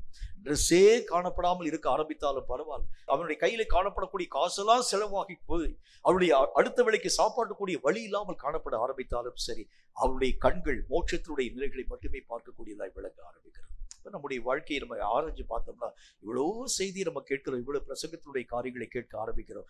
என்றைக்காகிலும் ஒரு நாள் தேவனுக்கு பிரியமாய் வாழ்க்கை வாழக்கூடியவனாய் நான் என்னை மாற்றக்கூடிய தன்மைகளின் நேராக கடந்து போகிறது எப்படி என்று சொல்லி என்றைக்காகிலும் என்னுடைய மனதில் நான் யோசித்து பார்த்திருக்கிறேன் என்று ஆராய்ந்து பாருங்க. நம்முடைய வாழ்க்கையில எதெதுக்கோ நம்ம பின்பற்றி போக ஆரம்பிக்கிறோம். அது வேணும், இது வேணும், இதுல ஒரு மேன்மை, அதுல ஒரு மேன்மை, அது ஒரு முக்கியம், இது ஒரு வளர்ச்சி, இதுல ஒரு ஆசீர்வாதம், இதுல ஒரு அநேக விதமான திறந்த வாசல்கள், இப்படி பல விஷயங்களை உலக ரீதியான காரியங்களின் ஊடாக கடந்து போக ஆரம்பிக்கிறோம். ஆனால் என்றைக்காகிலும் ஒரு நாள் ரட்சிக்கப்பட்டவன் ஆவிக்குரிய பிள்ளைங்க நீங்கெல்லாம், என்றைக்காகிலும் ஒரு நாள் தேவன் எனக்கு என்று வைத்திருக்கக்கூடிய அந்த சகல விதமான காரியங்களை என்னுடைய கண்கள் கண்டதில்லை என்று சொல்லி கர்த்தராகிய தேவன் பேசுறாரு பாத்தீங்களா, அதை நான் பார்க்க வேண்டும் என்று என்றைக்காகிலும் ஆசைப்பட்டது உண்டா என்று யோசிச்சு பாருங்க. நம்முடைய வாழ்க்கையிலே அப்படிப்பட்ட ஆசையும் விருப்பமும் வர ஆரம்பிக்கிறதா தேவனுக்கு பிரியமான ஒரு வாழ்க்கை என்று கர்த்தர் நமக்கு சொல்லுகிறார். ஆண்டவராக இயேசு கிறிஸ்து இந்த உலகத்தை வாழ்ந்த பொழுது எதை அவருடைய மனதிலே விருப்பப்பட ஆரம்பித்தார்? உலகத்திலே காணப்படும் மேன்மைகளை அல்ல, பணத்தை அல்ல, புகழை அல்ல. ஒருவேளை ஆண்டவராக தேவன் நினைச்சிருந்தா அரசியல் அமைப்புகளிலே காணப்படக்கூடிய அரசாங்கங்கள் எல்லாவற்றையும் தன்னுடைய கால்களின் கீழாக கொண்டு வந்திருக்க முடியும். என்றாலும் ஆண்டவராக இயேசுவுக்கு எது பிரியம் தெரியுமா? தன் பிதாவாகிய தேவனுடைய சித்தத்தை ஒரு விட்டு கூட விடாம எல்லாத்தையும் நான் நிறைவாக்கி முடிச்சு. இதை தவிர்த்து வேற எந்த விதமான ஆசையும் விருப்பமும் என்னுடைய வாழ்க்கையில காணப்படுகிறது இல்லை. ஆனா இன்னைக்கு இயேசுவை பின்பற்றக்கூடிய உங்களுக்கு எனக்கு எத்தனை ஆசை இருக்குன்னு பாருங்க. எத்தனை விஷயங்களிலே உங்களையும் என்னையும் அறியாத ஒரு ஆசை. ஒரு சின்ன ஒரு குண்டூசிக்கு கூட நம்மை அறியாத ஒரு ஆசை. ஒரு சின்ன ஒரு பெண்ணுக்கு கூட நம்மை அறியாத ஒரு ஆசை. இந்த ஒரு காரியம் வேணும், அந்த ஒரு காரியம் வேணும், அந்த ஒரு காரியம் வேணும். உங்களுக்கே தெரிஞ்ச ஒரு விஷயம், ஒரு மனிதன் எல்லா விதமான பொருளையும் புறக்கிக் கொண்டே போகிறான் என்று சொன்னால் அவனுக்கு பேர் என்னன்னு உங்களுக்கே தெரியும். எல்லா காரியங்களையும் கீழே இருக்கக்கூடிய குப்பையை பறக்கிறான், கீழே இருக்கக்கூடிய காயத்தை பறக்கிறான், கீழே இருக்கக்கூடிய அதாவது அந்த ஊசிகள் யாவற்றை பறக்க ஆரம்பிக்கிறான், பின்ன பறக்க ஆரம்பிக்கிறான். அதன் பின்பதாக அநேகம் விதமான கற்கள் யாவற்றை பறக்க ஆரம்பிக்கிறான். அவனுக்கு பேர் என்ன? கர்த்தருடைய வேதம் என்ன வார்த்தையை சொல்ல ஆரம்பிக்கிறதுனா, உலகத்திற்கு நீங்களும் நானும் பைத்தியமாய் வாழ ஆரம்பிக்கிறோம். அது வேணும், இது வேணும். கர்த்தராக தேவன் பார்க்கிற, ஏன்டா இப்படி குப்பையை போடுது? எங்கே நீ வந்து உன்னுடைய சுத்தியெல்லாம் நீ சொறி வச்சுட்டே இருக்கிறீங்க. இங்க இருக்கக்கூடிய பிளாஸ்டிக் பேப்பர் கொண்டு உள்ள வச்சிருக்கிற, இங்க இருக்கக்கூடிய அநேக விதமான குண்டூசியை கொண்டு உள்ள வச்சிருக்கிற, இதெல்லாம் வச்சுட்டு என்ன செய்ய போகின்ற? இதெல்லாம் மறு உலக வாழ்க்கைக்கு உனக்கு எந்த விதமான பிரயோஜனத்துக்குரிய காரியமே இல்லையே. இதுக்காக போய் எதற்காக நீ உட்கார்ந்து அழ ஆரம்பிக்கின்றாய்? கர்த்தராகிய தேவன் பார்க்கக்கூடிய கர்த்தர் சொல்லுவார், ஏன் இப்படி பைத்தியக்காரத்தனமான ஒரு வாழ்க்கை வாழ ஆரம்பிக்கிறார்? மேலான காரியங்களை தேட வேண்டிய நீயும் நானும் எதை நோக்கி பார்க்க ஆரம்பிக்கிறோம்? வானத்தை அண்ணார்ந்து பார்க்கக்கூடிய அநேக விதமான கழுகுக்கு சமானமாய் வாழ வேண்டிய நாம் இன்றைக்கு எதை நோக்கி பார்க்க ஆரம்பிக்கிறோம்? குப்பைகளையும் புழுதிகளையும் தூசிகளையும் பார்க்கக்கூடிய பன்றிக்கு சமானமாய் வாழ்க்கை வாழ ஆரம்பிக்கும். பன்றி தான் மேலேயே நிமிர்ந்து பார்க்காதுன்னு சொல்லுவாங்க. பன்றி தான் எல்லா விதமான காரியங்களையும் உலகத்திலே காணப்படும் ஒவ்வொரு விஷயத்தையும் அது என்னைக்கு மேல நிமிர்ந்து பார்க்கும், அது என்றைக்கு சாகுதோ அன்னைக்கு அந்த மல்லாக்க போடுவாங்க. அது வரைக்கும் அது அதாவது பூமியை பார்க்கக்கூடிய அதனுடைய கண்கள் மேல் உலகத்தை பார்க்க. இந்த மாதிரியான ஒரு வாழ்க்கையின் நிலைகள் வருகிறதுக்கு காரணம் என்ன அப்படின்னா, தேவ பிரியம் அற்றவனாய் மனுஷனுடைய காரியங்களை நாடக்கூடியவனாய் நான் விளங்க ஆரம்பிக்கிறேன். கேட்கும் கர்த்தருடைய பிள்ளையே, எதற்காக நான் அழைக்கப்பட்டிருக்கிறேனோ அதை நான் பிடித்துக் கொள்ள வேண்டும் என்கிற ஒரே அபேட்சையும் வாஞ்சியும் நம்முடைய வாழ்க்கையிலே காணப்படும்படிக்காகவே கர்த்தராகிய தேவன் நம்மை அழைத்தார். மனுஷன் காண வேண்டும் என்பதற்காக வாழக்கூடிய ஒரு வாழ்க்கை, மனுஷன் என்னை மெச்ச வேண்டும் என்பதற்காக செய்யக்கூடிய ஜெபங்கள், மனுஷன் என்னை மெய்யாகவே புகழ வேண்டும் என்பதற்காக கொடுக்கக்கூடிய தானங்கள், தர்மங்கள், மனுஷன் என்னை மேன்மையாக பேச வேண்டும் என்பதற்காக செய்யப்படக்கூடிய ஊழியங்கள், மனுஷனால் நான் புகழப்பட வேண்டும் என்பதற்காக மனுஷர்களுக்கு அடிமையாய் வாழக்கூடிய ஒரு தன்மை, என் சபை நிரம்பி வழிய வேண்டும், என்னுடைய சபையிலே ஆத்துமாக்கள் அதிகமாய் வர வேண்டும் என்று சொன்னால் சபையிலே காணப்படும் எல்லா ஜனங்களும் ஒவ்வொரு விதமான மக்களுடைய வீட்டு வாசல்ல போய் நின்று வீட்டினுடைய ஒவ்வொரு வேலையும் செய்யலை. கர்த்தர் சொல்லுகின்றார், கர்த்தராகிய தேவனுக்கே நீங்கள் வேலை செய்யும்படி அழைக்கப்பட்டிருக்கிறீர்கள், மனுஷனுக்கு இல்லை. மனுஷனுடைய காரியங்களுக்கு இல்லை, மனுஷர்களுக்கு நீங்களும் நானும் அடிமைகள் ஆக்கப்படாத ஒரு மக்களாய் விளங்குகிறதால் தேவனுடைய விருப்பமாய் காணப்படக்கூடிய ஒன்று. கேட்கும் கர்த்தருடைய பிள்ளையாகிய நீயும் நானும் எதை நான் வாஞ்சிக்கிறேன், எதை நான் விருப்பப்படுகின்றேன், எதை என்னுடைய வாழ்க்கையினுடைய தேவையாய் காணப்பட ஆரம்பிக்கிறேன். நான் ஜெபிக்க உட்கார்ந்தாலே எதுக்காக நான் ஜெபிக்கிறேன் நீங்களா வந்து ஆராய்ச்சி பாருங்க. எதை நோக்கி நான் என்னுடைய மனதை திருப்ப ஆரம்பிக்கின்றேன், எது என்னுடைய வாழ்க்கையிலே அவசியம் என்று சொல்லி எதற்காக நான் கண்ணீர் சிந்த ஆரம்பிக்கிறேன் என்று பாருங்கள். என்றைக்காகிலும் ஒரு நாள் ஆகிலும் என்னுடைய ஆவிக்குரிய நிலைகளுக்காக நான் கண்ணீர் வடித்திருக்கிறேன் என்று பாருங்கள். உலகத்திற்காக வடிக்கப்பட்டிருக்கக்கூடிய கண்ணீர் அளவு ஆவிக்குரிய காரியங்களுக்காக வடிக்கப்பட்டது உண்டானால் எத்தனையோ ஆவிக்குரிய மேன்மையை நீங்கள் நானும் பெற்றிருக்க முடியும். ஆனா உலகத்திற்காக திருப்தியாக்காத உலகத்திற்காக நீங்களும் நானும் ஒவ்வொரு நாளும் போராடக்கூடிய போராட்டங்கள் நம்முடைய ஆவிக்குரிய மேன்மைகளை இழக்கச் செய்யக்கூடியதாய் விளங்க ஆரம்பிக்கிறது. இந்த நாள் துவங்கி தேவனுக்கு பிரியமுள்ளவர்களாய் மாற்றப்படும்படிக்காக பார்வைக்கான விஷயங்களை விட்டுட்டு மனுஷர்கள் மெச்ச வேண்டும் என்பதற்காக மனுஷனை பிரியப்படுத்தும் காரியங்களுக்காக நீங்களும் நானும் ஓடக்கூடிய சகல விதமான நிலைகளை விட்டுவிட்டு தேவனுக்கு உண்டான, தேவனுக்கு பிரியமான, தேவனுக்கு சித்தமான காரியத்தின் மூலமாக கடந்து போகும்படி நல்ல தீர்மானங்களை எடுக்க ஆரம்பித்தால் நிச்சயமாகவே ஆண்டவராக தேவனுடைய வருகையிலே கைவிடப்படாத ஒரு வாழ்க்கை வாழ முடியும். நம்முடைய வாழ்க்கையிலே நம்மை அறியாத ஒரு சீர்கேடு எங்கிருந்து வருகிறது? என்னை அறியாமல் தேவனுக்கு அடிமையாய் மாற்றப்பட வேண்டிய நான் மனுஷனுக்கு அடிமையாய் காணப்படுகிறேன். இவன் இல்லாட்டி என்னால் வாழ முடியாது, இவன் இல்லாட்டி என்னுடைய காரியங்கள் எல்லாம் ஒண்ணுமில்லாம போக ஆரம்பிச்சிடும். இந்த சூழ்நிலைகள் தான் என்னுடைய வாழ்க்கையிலே எல்லா விதமான நன்மைகளையும் தரக்கூடியது. அதற்காக தேவனையே நான் விட்டு விடுவேனே தவிர இந்த சூழ்நிலைகளை விட என்னால் முடியாதுன்னு சொல்லி என்னையே வஞ்சிக்கக்கூடிய சீர்கட்ட அநேக விதமான நினைவுகள் என்னுடைய வாழ்க்கையில் இருக்கிறது நான் பார்க்கிறேன். இவைகளை விட்டு மனம் திரும்பினால் நிச்சயமாகவே தேவன் தந்திருக்கக்கூடிய சகல நன்மைகளை, தேவன் தந்திருக்கக்கூடிய சகல விதமான வாழ்க்கையை பற்றி கர்த்தராக தேவன் சொல்லுகின்றார். அவர் எதற்காக நம்மை அழைத்தாலும் சுயாதீனத்திற்காகவே நீங்கள் அழைக்கப்பட்டீர்கள். சுயாதீனம் அர்த்தம் விடுதலையான ஒரு வாழ்க்கை, எதற்கும் அடிமைப்படாத ஒரு வாழ்க்கை, அடிமையான ஒரு வாழ்க்கையாக அல்ல, எந்த மனுஷனுடைய தயவையும் நாடக்கூடிய ஒரு வாழ்க்கையாக அல்ல, சுயாதீனமாய் விடுதலையாய் நீங்கள் வாழ்க்கையை வாழ வேண்டும் என்று அழைக்கப்பட்டோம். ஆனா நான் என்னை அறியாமல் அடிமை நுகத்திற்குள்ளாக உள்ளே போகிறதுக்கு என்ன காரணம்? வேதம் சொல்லுகிறதை போல நான் மற்றவர்களை பிரியப்படுத்தும்படிக்காய் கடந்து போகக்கூடிய இந்த சீர்கெட்ட நிலைகளினுடைய வாழ்க்கையில் இருக்கக்கூடிய வரைக்கும் தேவனுக்கு பிரியமான ஒரு வாழ்க்கை வாழ என்னால் ஆகாது. இன்றைக்கு இந்த வார்த்தைகளின் அடிப்படையிலே எவைகளுக்கெல்லாம் என்னை அறியாமல் நான் அடிமையாய் காணப்படுகிறேன் என்று பார்த்து அவைகளை விட்டு நான் மனம் திரும்ப ஆரம்பித்தால் தேவனுக்கு பிரியமான ஒரு வாழ்க்கையை வாழ்ந்து தேவனுக்கு பிரியமான அந்த பரிசுத்தம் உள்ள ஊழியத்தை செய்து தேவனாகிய கர்த்தர் நமக்கென்று வாக்குப்படி வைத்திருக்கக்கூடிய சகல மகிமையின் ஊடாக கடந்து போக நம்மால் முடியும் என்கிறதில் சந்தேகம் ஒன்றுமில்லை. தலைகளை தாழ்த்தி கண்களை மூடி கர்த்தரை நோக்கி நாம் ஜெபம் செய்வோம். சுவாமி, எங்கள் அழைத்த அழைப்பு மேன்மை, ஆனால் எதையோ நோக்கி நாங்கள் ஓடிக்கொண்டிருக்கிறோம். நாங்கள் உமக்கு பிரியமாய் வாழும்படிக்காய் உருவாக்கப்பட்டவர்கள், இந்த உலகத்தையே ஆளுகை செய்யும்படி உருவாக்கப்பட்டவர்கள், உலகத்தையும் அதனுடைய நிலைகள் யாவற்றையும் எங்கள் கால்களின் கீழாக போட்டு நசுக்கத்தக்கதான வல்லமையை கர்த்தராக தேவன் எங்கள் கரங்களிலே உருவாக்கி தந்து உலகத்திலே உங்களுக்கு உபத்திரவம் உண்டு என்றாலும் திடன் கொள்ளுங்கள், நான் உலகத்தை ஜெயித்தேன் என்று சொல்லி எங்களுக்காக உலகத்தை ஜெயித்து உலகத்தின் மேல் அதிகாரத்தை தந்த தேவனுடைய நாமத்தினால் உருவாக்கப்பட்ட ஜனங்கள் நாங்கள். ஆனால் இன்றைக்கு உலகத்திற்காக அழுது புலம்ப ஆரம்பிக்கிறோம் ஆண்டவரே, உலகத்திற்காக கவலைப்பட ஆரம்பிக்கிறோம் ஆண்டவரே. உலகத்திலே வரக்கூடிய நஷ்டங்களை தாங்க எங்களால் முடியல. கர்த்தராக தேவன் சொல்லக்கூடிய வார்த்தையின்படி எதற்காக நாங்கள் அழைக்கப்படலையே? உலகத்திலே காணப்படும் சகல நன்மைகளை பெரும்படிக்காக அழைக்கப்படலையே? ஆண்டவராக தேவனுடைய சுதந்திர வீதத்திலே நாங்கள் பங்கு பெறக்கூடிய மக்களாகவே அழைக்கப்பட்டோம் என்கிறதை இன்றைக்கு நாங்கள் புரிந்து கொள்ள கிருபை தாரு. யாரை நாங்கள் பிரியப்படுத்த கடந்து போகின்றோம்? அப்போஸ்தலனாகிய பரிசுத்த பவுல் சொன்னாரே, யாரை பிரியப்படுத்தும்படிக்காக நாங்கள் போதிக்கிறோம்? மனுஷனையா அல்லது தேவனாகிய கர்த்தரையா என்று சொன்னாரே. யாருக்காக நாங்கள் வாழ்க்கை வாழுகிறோம் கர்த்தாவே? மனுஷனாகிய எல்லா விதமான மக்களுக்காக நாங்கள் வாழ்க்கை வாழ ஆரம்பித்தால் எங்கள் வாழ்க்கையினுடைய நிலைகளின் முடிவு அதல பாதாளம் என்று நாங்கள் பார்க்கிறோம். எங்கள் கர்த்தருக்காகவே வாழ்க்கை வாழ கிருபை தாரும். ஒரே ஒரு வாழ்க்கை, இந்த ஒரு வாழ்க்கையில எத்தனையோ காலங்களை நாங்கள் இழந்துட்டோம்ப்பா. இனி வரக்கூடிய எஞ்சிய காலங்களில் ஆகிலும் கர்த்தருக்கு சித்தமானதிலே நாங்கள் ஒவ்வொருவரும் வாழ்ந்து உமக்கு பிரியமானபடி நடக்க எங்கள் ஒவ்வொருவருக்கும் நீர் கிருபை தாரும். இந்த வசனங்களை கற்றுக்கொண்ட ஒவ்வொரு பிள்ளைகளுக்காக நன்றி. கற்று நிச்சயித்துக் கொண்ட இந்த வசனங்களிலே நிலைத்து நின்று உம் நாமத்தை அவர்கள் மகிமைப்படுத்த கிருபை தந்து ஆசீர்வதிக்க வேண்டும் என்று இயேசு கிறிஸ்துவின் நாமத்தினால் வேண்டிக் கொள்கிறோம் எங்கள் பரிசுத்தமுள்ள நல்ல பிதாவே. ஆமீன், ஆமீன். கர்த்தருடைய ஆசீர்வாதத்தை ஆமீன் என்று சொல்லி நாம் பெற்றுக்கொள்ளுவோம்.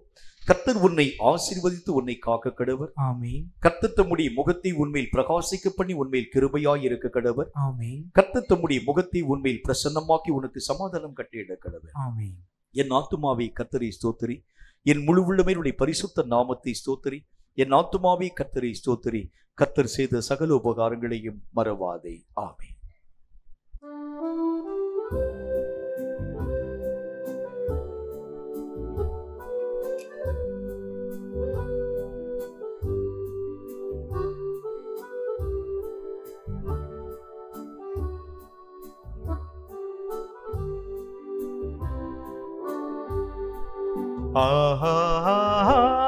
அல்லேலூயா, அல்லேலூயா, அல்லேலூயா,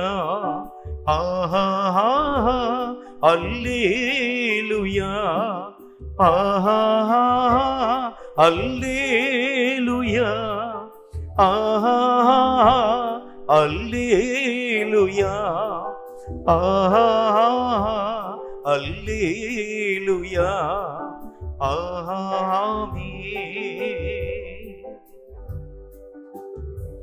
கர்த்தர் தாமே உங்கள் ஒவ்வொருவரையும் அளவில்லாமல் ஆசீர்வதிப்பாராக. ஆமென்.